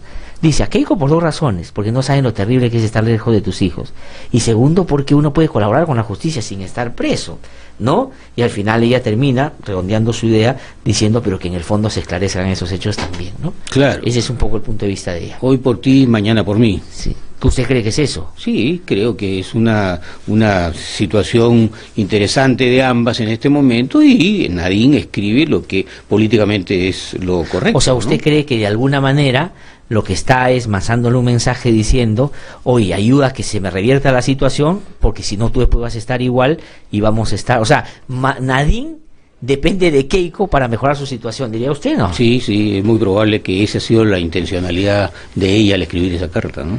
Y Keiko, digamos, no solo entenderá el mensaje, sino hará algo para que entonces a ninguno que nos pase eso. Bueno, yo creo que la actitud de ella ha sido más que nada muy de fuerza, muy de creer consistentemente que con ella no hay ningún problema, y de choque, ¿no? Efectivamente, de conflicto. Ahora, pero terminaría, no sé si es el término, pero creo que es lo que en mi cabeza pasa ahorita más apropiado, sería patético que finalmente Nadine Heredia apele a Keiko para que su situación mejore, cuando, digamos, se supone que no solo el origen político, sino el desempeño político ha sido de confrontación con el fujimorismo. Correcto. Creo que es uno de el levantamiento de Locumba fue parte de ese estatus que ellos visualizaron en el país, y que fue parte de la campaña del nacionalismo, ¿no? No, y la confrontación durante todo el gobierno, y después de que salieron del gobierno con el fujimorismo, ha sido muy intensa y muy nítida. Es decir, nunca la ha matizado, siempre ha sido muy dura, sobre todo... A pesar que hubieron dentro del gobierno de Ollanta Humala personas, yo me considero parte de ese grupo también, que pedíamos una reconciliación en el país, ¿no? Que ya era hora de reconciliarse entre todos los peruanos. De acuerdo. ¿Y cómo pensaban en ese momento que debía hacerse? Porque hoy día se está pensando probablemente una cosa con el mismo fin, pero creyendo que la salida de Fujimori es el fiel de la balanza. Bueno, pero no he escuchado la palabra reconciliación, que tiene una connotación de perdón, tiene una connotación de aceptar la historia, tiene una connotación de entender que hay un sentido común al país, y que creo que eso haría que se acabaran un poco lo que uno piensa por algo de lo que yo creo que emocionalmente debe haber en el país, ¿no? Un nuevo reordenamiento de los ciudadanos en cuanto a creer más en los políticos, a creer más en sus instituciones. Esa es una reconciliación un poco más amplia a la de decir, bueno, yo ya estoy acá, pido perdón y se acabó el tema, ¿no? Creo que hay un tema mucho más de fondo, que hay que trabajarlo, y que eso fue lo que nosotros nos trazamos en un momento dado, ¿no? Y cómo, digamos, porque esto es un dato nuevo para mí en términos de lo que en ese momento trataron de hacer, no digamos en el sentido de que como vocación, como querer hacerlo en un país, sino de cómo en ese momento buscaron tramitarlo, que hablaron con Ollanta Humala y le dijeron, oye Ollanta, yo creo que es el momento de generar las condiciones para que estas tensiones que se han producido en la última campaña se encaminen hacia, digamos, un mejor trato, una mejor relación. ¿Así fue? Sí, así fue, y te voy a confesar algo que no lo he dicho en público. Tuvimos una conversación con Santiago Fujimori, ¿no? Ah, sí. Al comienzo del gobierno, las primeras 2 semanas del gobierno de Ollanta Humala, para tratar de ver qué fórmula podríamos llegar a una reconciliación también con ellos, ¿no? ¿Y hasta dónde estaba en ese momento ustedes como gobierno dispuestos a ceder de cara a ese proceso de reconciliación. Bueno, eso es lo que, como no avanzó el proceso, no te puedo decir en este momento si eso hubiese tenido un resultado exitoso o no. Pero por lo menos se planteó. El presidente Ollanta-Humala conocía de estas conversaciones. ¿Y quién conversó? ¿Usted como primer ministro? Exactamente. ¿Ollanta-Humala participó? No. Usted directamente. Pero el presidente sabía que estaban ustedes conversando sobre ese tema. ¿Hubiera sido el indulto a Fujimori un hecho que si el fujimorismo lo hubiera en ese momento requerido y hubiera dicho que eso es central para avanzar en esta reconciliación, lo hubieran hecho? Habría que ver las circunstancias de esa reconciliación que todos estábamos esperando, ¿no? Entre los peruanos. Nosotros no queríamos un país con conflictos, como hoy día lo estamos señalando. Después de 7 años siguen habiendo los mismos conflictos entre los partidos políticos, siguen habiendo los odios, siguen habiendo este tipo de que todo lo que uno hace, el contrario le dice que está mal hecho, y no hay efectivamente que el país esté avanzando hacia un futuro más estable políticamente y económicamente también. Hoy hay condiciones para esa reconciliación, es decir, si el presidente Pedro Pablo Kuczynski, cosa que no solo está en su cabeza, sino creo yo está avanzando ya en tramitar el indulto a Fujimori, creen que este es el momento para destensar las cosas poniendo eso sobre la mesa. ¿Le parece a usted que está bien? Yo creo que él está equivocado, porque creo que él lo está mirando desde el punto de vista político, y creo que aún no están las condiciones para ese paso, ¿no? Sobre todo porque hoy día hay una fisura entre las fuerzas del Partido Fuerza Popular, ¿no? De acuerdo, o sea, no hay el convencimiento de todos los fujimoristas de que Fujimori libre es lo que más les conviene. Claro, las declaraciones de Cecilia Chacón son explosivas, ¿no? Sí, de acuerdo. Ella no reconoce a Alberto Fujimori como líder del partido. Eso es una cosa bastante importante, que un grupo de miembros del Partido de Fuerza Popular hoy día no reconocen a Alberto Fujimori como el líder, digamos, histórico, en fin, ¿no? Que formó este movimiento, ¿no? Porque le llega a decir, inclusive, si él quiere ser de Fuerza Popular, que se inscribe en el partido. Además le dice, el señor Fujimori nunca le interesaron los partidos, por eso es que cada 5 años inventaba uno nuevo. No creo que él ahora cree en Fuerza Popular, o sea, digamos, pero el mensaje es hacia Alberto Fujimori o el mensaje es hacia Pedro Pablo Kuczynski, en el sentido de, ojo, si tú lo sacas no creas que a nosotros nos vas a tranquilizar, ¿no? Daría la impresión de que lo que le están... añadiría que también es el mensaje a Kenji, ¿no? Ajá. Y al grupo que está rodeando a Kenji, ¿no? Que es Alberto Fujimori en realidad. Que es Alberto Fujimori y que es el que más cercanamente al gobierno ha venido pidiendo por cualquier vía el indulto. Exactamente. Pero Kenji Fujimori a usted le da la sensación que es más de lo que vemos en las redes, es decir, que es más que la caricatura de alguien que matiza en algunos temas, pero en lo principal reivindica, digamos, también a Keiko Fujimori en hechos que podrían inclusive ser ilegales. Por ejemplo, sobre el tema de corrupción, de hecho pongo las manos al fuego por mi hermana, es decir, ahí no parte, que podría ser elemento determinante para que otros le empiecen a creer y digan, oye, sí, se ha peleado realmente por un asunto serio. Claro. No, yo creo que Kenji es parte de la tradición familiar del fujimorismo, indudablemente, ¿no? Con matices hacia un lado, hacia otro lado, ¿no? Y creo que en este momento juega un rol importante, porque tiene en este momento el apoyo del padre. Es probable que las 2 derrotas de Keiko haya influenciado una serie de elementos del fujimorismo en pensar que tienen que renovar al liderazgo de Fuerza Popular, ¿no? Pero esa presentación del viernes yo creo que es multidimensional, o sea, es mensajes para varios. Al Ministerio Público, de todas maneras, al sistema de justicia, los pecha. Con nosotros no te vas a meter, mira lo que tenemos.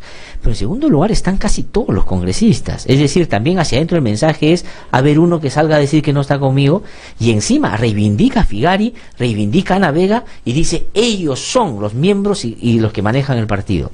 Es decir, a Kenji lo que le están diciendo es, mira, si tú en algún momento pensaste que vas a tener 20, 23, olvídate. Pero yo creo que es a Kenji, pero que es a Kuczynski también. Yo creo que no quieren el indulto. Entonces, clase, nos haríamos la pregunta, ¿a qué está jugando Pedro Pablo Kuczynski? Eso pues. Pero yo creo que mi percepción es que está equivocado, y haga lo que haga no le va a servir para nada.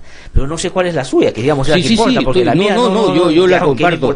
Yo la comparto, que si él no tiene esa carta entre manos, ¿para qué está haciendo todo esto? Sí, pues. ¿No? ¿Para qué está haciendo Además esto, ha dicho, ¿no?, que no quiere otro Leguía, digamos, sin ninguna referencia real a lo que fue Leguía y la historia. Leguía no es Fujimori, era otras condiciones, otras circunstancias. Además ha dicho que el indulto no es perdón, es un tema de salud, cuando el indulto es centralmente perdón, pues esa es la figura, por eso que solo la puede dar el presidente. Claro, por eso que creo que él está un poco confundido en ese aspecto, ¿no? Sí, pero parecería que en otros varios también, ¿no? Bueno, el gobierno, ¿cómo lo ve? Bueno, ¿cuál sería el término que usaría usted para describir un gobierno a los 14 meses? ¿Qué diría que yo, es un gobierno? Yo diría que ha tenido los últimos meses, y sobre todo el último mes, ¿no? Con el cambio de gabinete, con el cambio de Fernando Zavala, creo que ha tenido una buena oxigenación, ¿no? ¿Ya? Creo que Mercedes Arauz es una política mucho más cuajada, mucho más experimentada, con mucho más muñeca, ¿no? Y creo que por lo menos le está dando esta posibilidad de recuperar un poco el favor popular y también calmar un poco los ánimos de Fuerza Popular en el sentido de no exigir con tanta fuerza la fiscalización al gobierno de PPK. Ahora, ¿no? entonces, ¿usted cree sin duda que el 12 le van a dar el voto investidura? Es decir, no va a tener problema. Además, porque de repente le puedan sacar la tarjeta roja también, ¿no? De acuerdo. Ya estaría, o sea, no tanto por convicción, ¿no? sino también por la tarjeta roja, ¿no? Digamos, claro, ya, pero la pregunta ahí sobre, digamos, esa conformación del gabinete y cómo Kuczynski ha hecho cambios, daría la impresión que ha cedido mucho a lo que está detrás del fujimorismo. Me voy a explicar. El Ministerio de Educación, lo que quería, digamos, el fujimorismo quería 3 ministerios de todas maneras: educación, salud y justicia. Educación, yo creo, para satisfacer a quienes lo apoyaron en la campaña con esta lógica de con mis hijos no te metas, solo para graficar un poco el sector. Salud, digamos, hay una serie de temas que al fujimorismo también, y a quienes lo han auspiciado, no quieren. Y en educación también el tema de las universidades y el tema de la reforma universitaria. Y en justicia, digamos, no solo el tema del indulto a Fujimori, sino el tema del manejo del caso Lavallato. Los procuradores todos están ahí. Y en esos 3 ha cedido, o sea, digamos, él ha entregado esos sectores.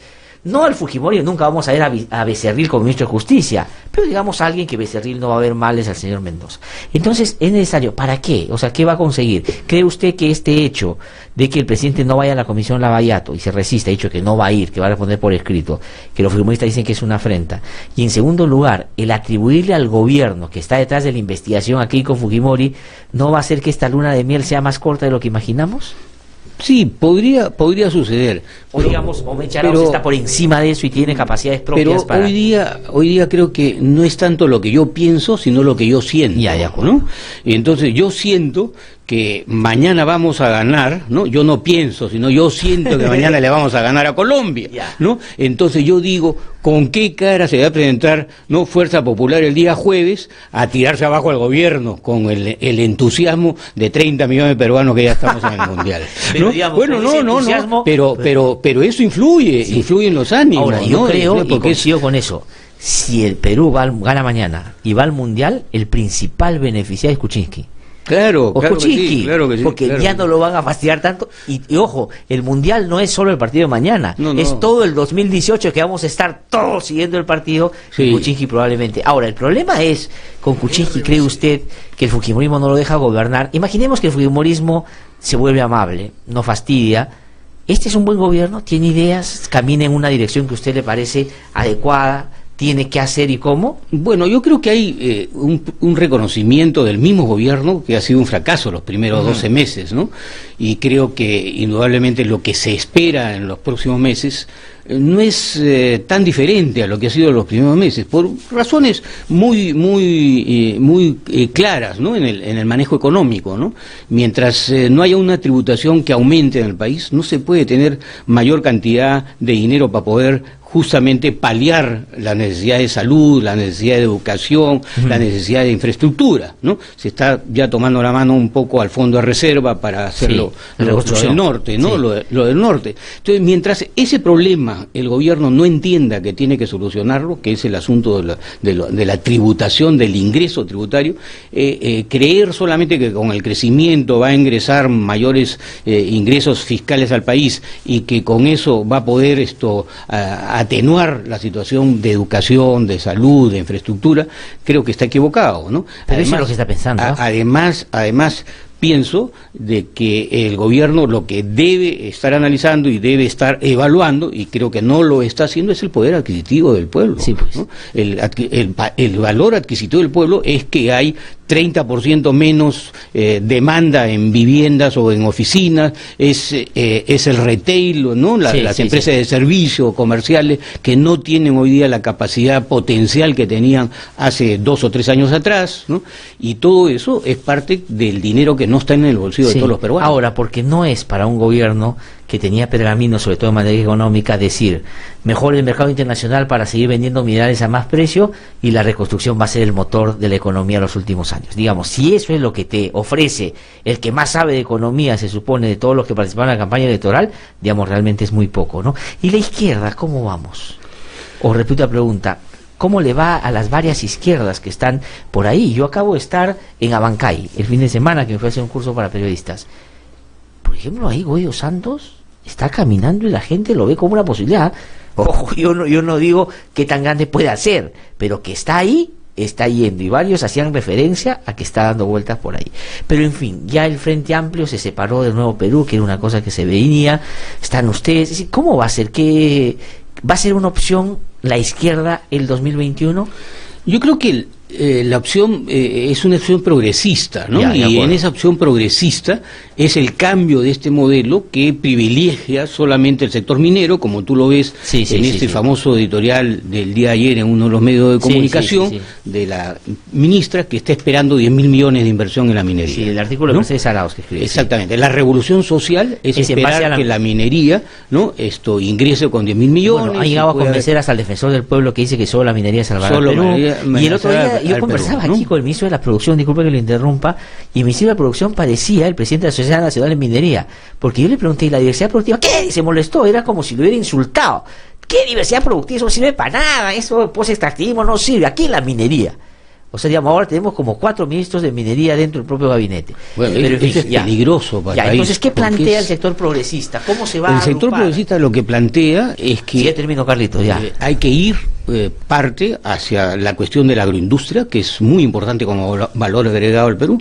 Tenemos en este momento 5 o 6 proyectos de irrigación en la costa, tenemos proyectos de sierra y selva exportadora, que son proyectos muy interesantes que hay que seguir empujándolos. Tenemos un sector muy importante que es el sector turismo, que hay que seguir dándole toda la fuerza necesaria. Pensamos con la acuacultura, lo forestal, son las cosas que se tienen que seguir empujando. No podemos seguir pensando que acuacultura y forestal sigan estando en las mesas técnicas en el Ministerio de Economía, tienen que estar en producción, ¿no? Eso es cambiar la historia.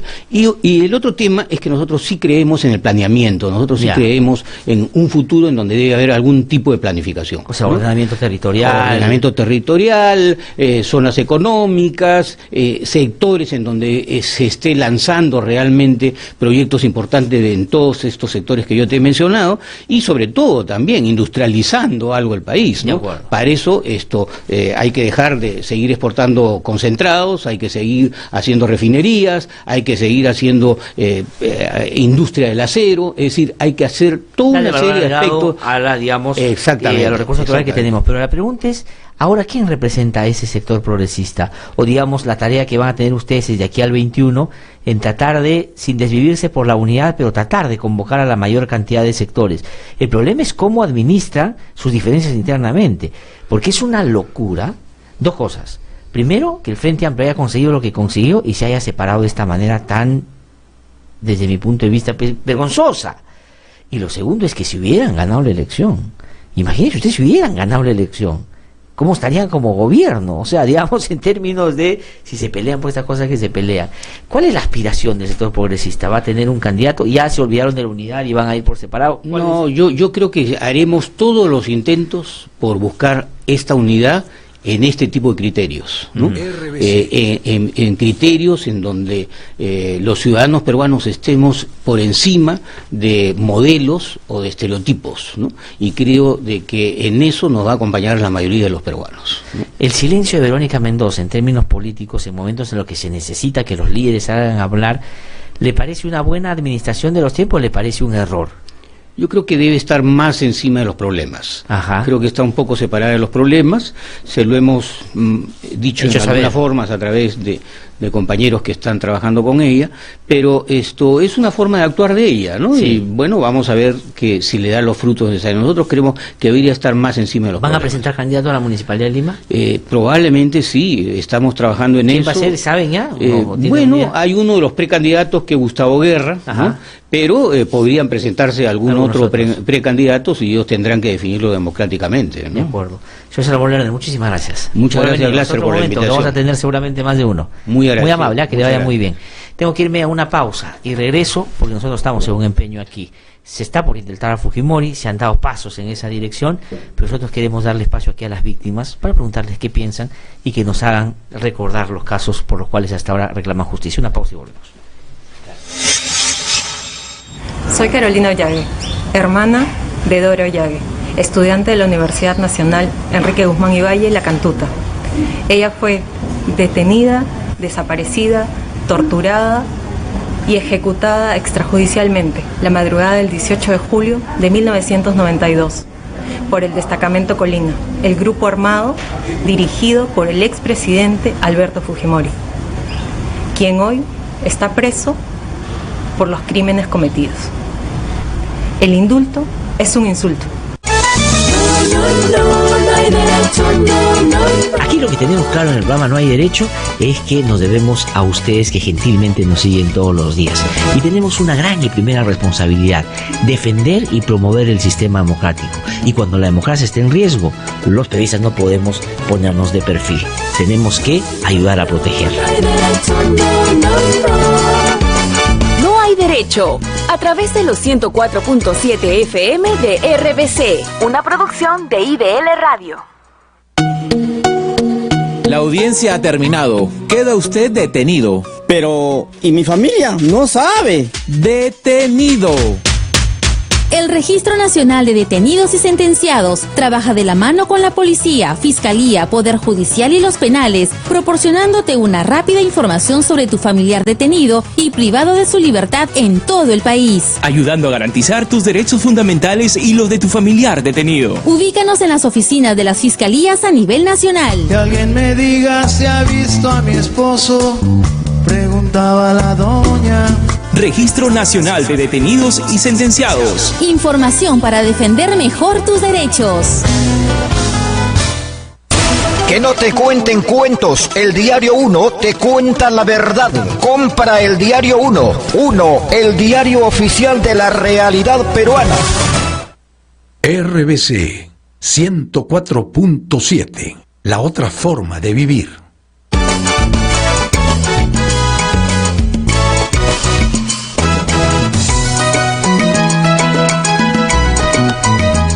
Estamos de vuelta aquí en No hay Derecho, son las 8:44 de la mañana. En un ratito vamos a conversar con familiares de víctimas de casos muy importantes y muy dramáticos que lamentablemente se produjeron en nuestro país en la época de Alberto Fujimori. Hoy que se habla de la posibilidad del indulto, una de las cosas que hemos venido aquí sosteniendo es que esta no se puede hacer porque legalmente esto está, hay una prohibición expresa. En segundo lugar, no cumple con los requisitos Alberto Fujimori que requiere la ley para un indulto humanitario, y sobre todo no se puede hacer de espaldas a las víctimas que vergonzosamente el presidente ha permitido que tengan públicamente que volverle a pedir que lo reciba, sobre todo cuando a los familiares de Alberto Fujimori, en particular a Kenji Fujimori, recibe las oportunidades que él quiere visitar al presidente. Pero vamos a conversar con ellos un ratito. Solamente quiero hacer dos anotaciones y mencionar dos casos que son muy importantes. Ayer se ha conocido el caso de Micaela de Osma, una joven que ha sido brutalmente agredida por Martín Camilo Forsyth. Las imágenes son desgarradoras, terribles, y ojalá la justicia actúe con mucha severidad, porque no se puede permitir en un país donde el año pasado nos movilizamos miles de personas diciendo al sistema de justicia que ni una menos, pues estas cosas se produzcan y no tengamos la garantía de que se rompa la impunidad. Acá tiene que haber una sanción. El doctor Luis Barra Valdía, con quien conversamos hace un instante, ha dado una serie de pistas de cómo tratar un caso de esta naturaleza. Pero quisiera también hacer referencia a otro, porque ayer vi a Lorena Álvarez, que también ha sido agredida por quien fuera su pareja, el economista Juan Mendoza. Y Juan Mendoza salió en Panorama en una entrevista con Rosana Cueva, y la verdad era una vergüenza, tratando de justificar muchas de las agresiones y cosas que pasaron, por situaciones que en ningún contexto deben justificar la violencia. Escuchaba a Lorena también después contar los antecedentes de este fulano en España. Había cuenta ahí también, parece que a su ex esposa la trataba de la misma manera, es decir, en base a insultos, agresión psicológica, a golpes y tremendos maltratos. Yo creo que este señor, que ha pasado por todos los medios de comunicación como el gran experto en economía, una persona que sabe, que está por encima de todos y que mira a todos por debajo del hombro, tiene que trasladarse de esas páginas de economía o de política a la página policial. Y espero que no solo la justicia actúe con severidad en ese caso, sino que no siga esta campaña y esta manera cómplice de muchos periodistas de no hablar del caso o culpar a Lorena de todo lo que ha pasado. A mí realmente me avergüenza cuando veo periodistas que no dicen nada sobre estas cosas, o cuando dicen, tratan de justificar hechos que de ninguna manera y bajo ninguna circunstancia se deben, por cierto, justificar. Y la otra cosa que quiero contarles brevemente tiene que ver con la encuesta de poder. Mañana la voy a comentar con más detalle. Todos los años se pregunta sobre instituciones, personajes, y quiero contarles lo siguiente, y que está dicho además de la manera siguiente.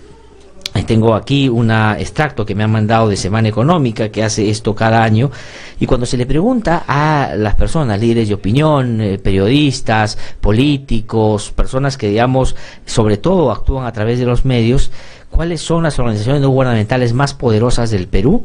Dice Semana Económica lo siguiente: Transparencia volvió al segundo lugar de la lista de ONGs más poderosas del Perú. Ocupó la cuarta casilla en la encuesta del 2016. En el caso del Instituto de Defensa Legal, el IDL, que ustedes saben, produce este programa y del cual yo soy parte hace ya bastante tiempo, se mantiene inamovible en el primer lugar por cuarto año consecutivo. Agradecemos entonces a quienes, cuando votaron por el trabajo que nosotros desarrollamos, y que yo agradezco muchísimo a quienes trabajamos en el IDL, por supuesto. Son las 8 y... Carlitos, ¿qué hace? Me voy a una pausa. Son las 8:48 de la mañana y empezamos con la conversación. Estamos esperando a una persona, pero podemos entrar por teléfono también y podemos ya iniciar esta conversación. ¿Sí? ¿Les parece? Sí, vamos a una pausa muy breve y regresamos en un instante aquí en No Hay Derecho. Aquí lo que tenemos claro en el programa No Hay Derecho es que nos debemos a ustedes que gentilmente nos siguen todos los días, y tenemos una gran y primera responsabilidad: defender y promover el sistema democrático. Y cuando la democracia esté en riesgo, los periodistas no podemos ponernos de perfil, tenemos que ayudar a protegerla. No hay derecho, a través de los 104.7 FM de RBC, una producción de IDL Radio. Que no te cuenten cuentos, el Diario 1 te cuenta la verdad. Compra el Diario 1, el diario oficial de la realidad peruana. RBC 104.7, la otra forma de vivir.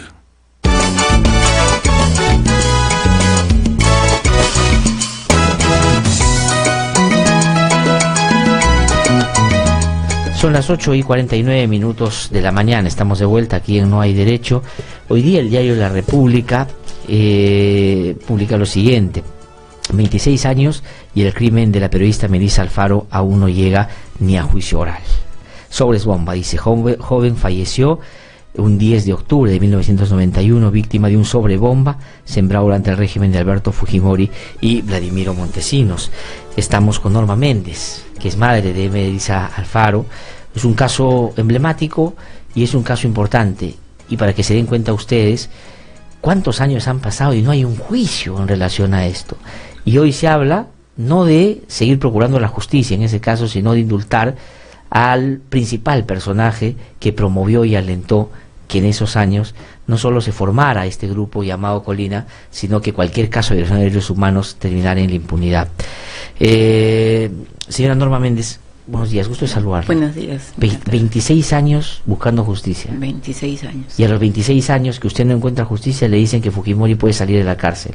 Sí, y que no fue juzgado aún por el caso de mi hija. Que no fue juzgado por el caso de su hija. Sí. ¿Cuál es el sentimiento, la sensación que tiene de eso? Es decir, ¿cómo los políticos pueden hablar de la reconciliación y ni siquiera hablar con las víctimas, sus familiares, y decirles: oigan, ¿qué piensan ustedes? ¿Qué harían? ¿Qué necesitan? Eso mismo vengo pensando, ¿no? ¿Qué cosa tienen en la cabeza para pensar que el Perú se puede reconciliar con el indulto a un hombre que realmente cometió tantas atrocidades en el país? No solo cometió atrocidades en cuanto a asesinatos, sino entre corrupción, robo, ha desestabilizado, ha desmantelado prácticamente todas las instituciones de nuestro país y lo venimos sufriendo hasta ahorita, ¿no? Entonces, no solo es eso, mi hija no tiene justicia hasta el momento y yo realmente en vez de frustración le diré que yo tengo rabia. Tengo rabia. Y con razón. Ya claro. No tengo frustración. Sí. Sino es una rabia que, la verdad, que me impulsa inclusive a pedir la vacancia de Pablo Kuczynski. Además porque a Pablo cerrar el Kuczynski, Congreso. entre otras cosas, pidió en la campaña que los familiares no solo lo apoyaran, sino se comprometió con ustedes que estas cosas que hoy parece que va a hacer no las iba a hacer porque él respetaba lo que la justicia había dicho. Sí. No sé qué es lo que piensan, que creen que porque nosotros hemos estado silenciosamente o amigablemente pidiendo hasta el momento que no indulte a Fujimori, que cumpla con su promesa, porque nosotros votamos por él con mucha reticencia realmente, con mucha reticencia. Como mucha gente. Como mucha gente, sabiendo que esto podía ocurrir, ¿no? Le diré que aparte de rabia, ya estamos cansados de que nos empujen siempre, desde la etapa de Fujimori, a votar por el mal menor. Sí, pues. Que hasta el momento, lo único que han hecho, el mal menor, es traicionar a la población, traicionarnos a nosotros. En mi caso, pues yo sufro más porque no solamente me traicionó, mató a mi hija porque estaba en un semanario de izquierda que le hacía que era una piedra en su zapato y no le decía amén como otros medios, ¿no? Sí, pues, que habían sido comprados además, los otros medios de comunicación. Todavía no habían sido comprados, claro, estaban pero, digamos, en camino de comprar, estaban haciendo los medios suficientes para después vincularse a esa armatoste mediática que estaba basada en la corrupción. Uno de esos medios que utilizó justamente fue el asesinato de Melissa. Sí, pues. ¿No? Porque el asesinato después del asesinato de Melissa ya vienen las compras, ya vienen los bozales a los medios, asustados, y todos se pusieron a derecho con él, a decir y a hacer lo que él quiere, y continúa hasta este momento. Bueno, y ustedes cada vez, a pesar de que hubo una incomprensión muy fuerte en ese momento y que acusaban a los familiares, inclusive terroristas, que era una cosa terrible, lograron en el camino hacer que mucha gente se sumara a su causa. Y ha sido por evitar que pasara lo que le pasó a sus familiares, que mucha gente al final decidió votar por Humala primero y por Kuczynski después, porque Fujimori era peor. Y otra de las personas que junto con ustedes ha venido, porque también es una familiar de una persona que fue víctima de Fujimori, es Gisela Ortiz. Gisela Ortiz está en el teléfono con nosotros también. Conversamos. Gisela, ¿qué tal? Muy buenos días. Buenos días, Gatcher. Buenos días, Norma. Hola, Gisela, buenos días. Recordarás, Gisela, que hace, ¿qué será?, 3 semanas conversamos acá. Y tú ahí nos contaste que el presidente no los había recibido, pese a que desde hace ya varios meses venían ustedes solicitando la reunión. Y de ahí han pasado ya 3 semanas y tampoco han tenido respuesta, pese a que públicamente han empezado a decirlo ya con más intensidad. ¿Qué piensas ahora? Porque mira, la evaluación básicamente ahora sobre el indulto es si se hace después de que se presenta la señora Arauz en el Congreso, si Perú gana mañana, de pronto ese escenario posible, de repente en Navidad o en medio de la llegada del Papa, para que no exista ninguna reacción contraria a una decisión de esa naturaleza. Bueno, yo creo que de las últimas declaraciones del presidente de la República, del primer ministro, ha salido el ministro de Defensa también a defender el indulto, que la decisión ya está tomada de manera política. Es decir, ellos ya han acordado indultar a Fujimori. Lo que están esperando, como tú bien lo dices, es cuál es el momento para que esta noticia sea pública. Y creo que también los cambios que han habido en la Comisión de Gracias Presidenciales, cambiando al ministro de Justicia, es simplemente para darle algo de legalidad a una decisión por demás ilegal que no se merece Fujimori. Y que lamentablemente sigue siendo no solamente a espaldas del derecho de los familiares a que se haga justicia, sin que nos reciban, pese a las varias comunicaciones escritas que se han enviado, sino que también pues desconociendo una sentencia firme de la Corte Suprema y burlándose de las propias reglas de juego que tiene esta prerrogativa del indulto humanitario por parte del presidente de la República. Realmente para nosotros como familiares no solamente es una traición de un candidato que luego se convirtió en presidente de nuestro país, que durante la campaña se comprometió una y otra vez a no dar el indulto, sino que es una burla, ¿no? Es una burla todo lo que está pasando, creo que para todos los ciudadanos, sí, que ya no podemos estar seguros de ninguna de las sentencias que el Poder Judicial saque, cuando va a venir una mano poderosa a desconocerlas y a tratar de cambiar el sentido de la justicia. Sí, estamos aquí con la señora Norma Méndez conversando también y ya reflexionado en torno a esto que parece se viene de todas maneras, pero no ha sido la única expresión que en los últimos días parece que se está, o uno de los hechos que se está cocinando, sino otra vez hemos visto a un fujimorismo reivindicando su actitud de los 90. El día viernes, y le pregunto a la señora Norma Méndez, ha salido el fujimorismo en pleno a, por decirlo en términos más coloquiales, a declarar la guerra al Ministerio Público, es decir, con nosotros no te puedes meter, no nos puedes investigar. Entonces, por un lado tienen eso, y tienen un presidente débil que quiere sacar a Fujimori, y el presidente se equivoca no solo porque es ilegal sacar a Fujimori, sería, digamos, ilegítimo, pero tampoco sería útil, porque usted cree que el fujimorismo se va a tranquilizar con el presidente porque saquen a Fujimori. Definitivamente que no. Definitivamente que no, porque el fujimorismo viene demostrando desde siempre que tiene mucha soberbia, y la soberbia realmente lleva a cometer atrocidades. Yo, de haber vivido la época de Fujimori, la estoy viviendo otra vez, ¿no? Veo que poquito a poco se camina hacia eso. Veo que el Congreso está legislando justamente a su favor, ¿no? Veo que el Congreso está cambiando autoridades, está copando otra vez instituciones para que todo esté a su favor de nuevo. Eso lo hizo Fujimori. Y el recuerdo para nosotros es terrible, es doloroso. Tanto hemos luchado para que no vuelva a pasar lo que pasó antes, y realmente estamos a un pasito de que vuelva a pasar. Sí, pues. Gisela, lamentablemente tengo que terminar y quería una última reflexión tuya, y ojalá, digamos, esta vez tomen nota en Palacio de Gobierno, ¿no? Porque es una vergüenza que el presidente no lo reciba y que dé el trámite, digamos, que le da a cualquier solicitud que llegue a Palacio de Gobierno, siendo ustedes familiares de víctimas, a que él buscó en la campaña electoral para decirles que iba a hacer cumplir la ley. Brevemente, ¿qué tendrías que decirnos ya para terminar, Gisela? Bueno, que como familiares nosotros seguimos defendiendo nuestro derecho a la justicia y el derecho que tenemos a que se cumplan las sentencias condenatorias, y en este caso los 25 años de cárcel de Alberto Fujimori. Que al presidente de la República le volvemos a recordar que nosotros somos tan ciudadanos de este país como los delincuentes a los cuales él defiende, que tenemos derecho a ser escuchados, que tenemos derecho a plantear también cuál es nuestra posición respecto a este tema.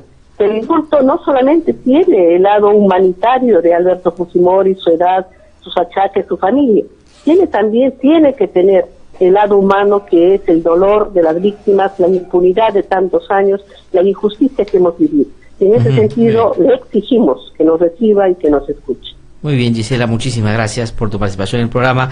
Acaba de llegar Marley Arzuardo del caso, el otro día lo conversamos aquí en extenso, Sótanos del Sí. Lamentablemente no tengo tiempo ya, solamente la voy a saludar, pero la voy a invitar para que venga otro día para que podamos desarrollar ese caso con más tiempo. Pero de todas maneras le agradezco muchísimo, y si quiere unas palabritas muy breves de esta sensación que tiene sobre la posibilidad del indulto a Fujimori. No, la verdad, nosotros nos sentimos no solamente con un fastidio enorme, sino con la sensación de que aquí en el país luchar tantos años por la justicia no tiene ninguna validez, y que los tramposos y los que traicionan siempre van a ganar.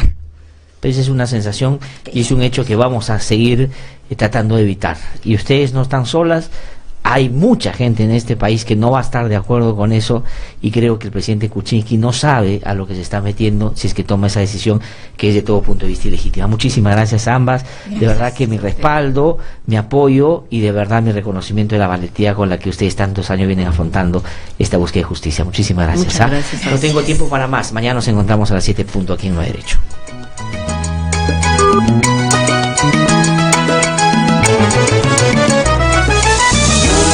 No hay derecho, no.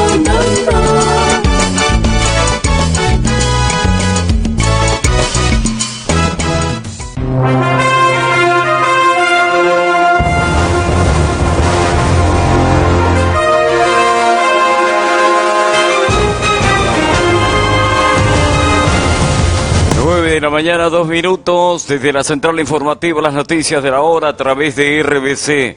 Sigue el terror. Un policía murió durante los enfrentamientos entre patrullas combinadas de la Fuerza de Seguridad y grupos de presuntos subversivos en la selva ayacuchana, informó el Comando Conjunto de las Fuerzas Armadas. ¿Solidaria o qué? Desde la cárcel donde cumple prisión preventiva, Nadine Heredia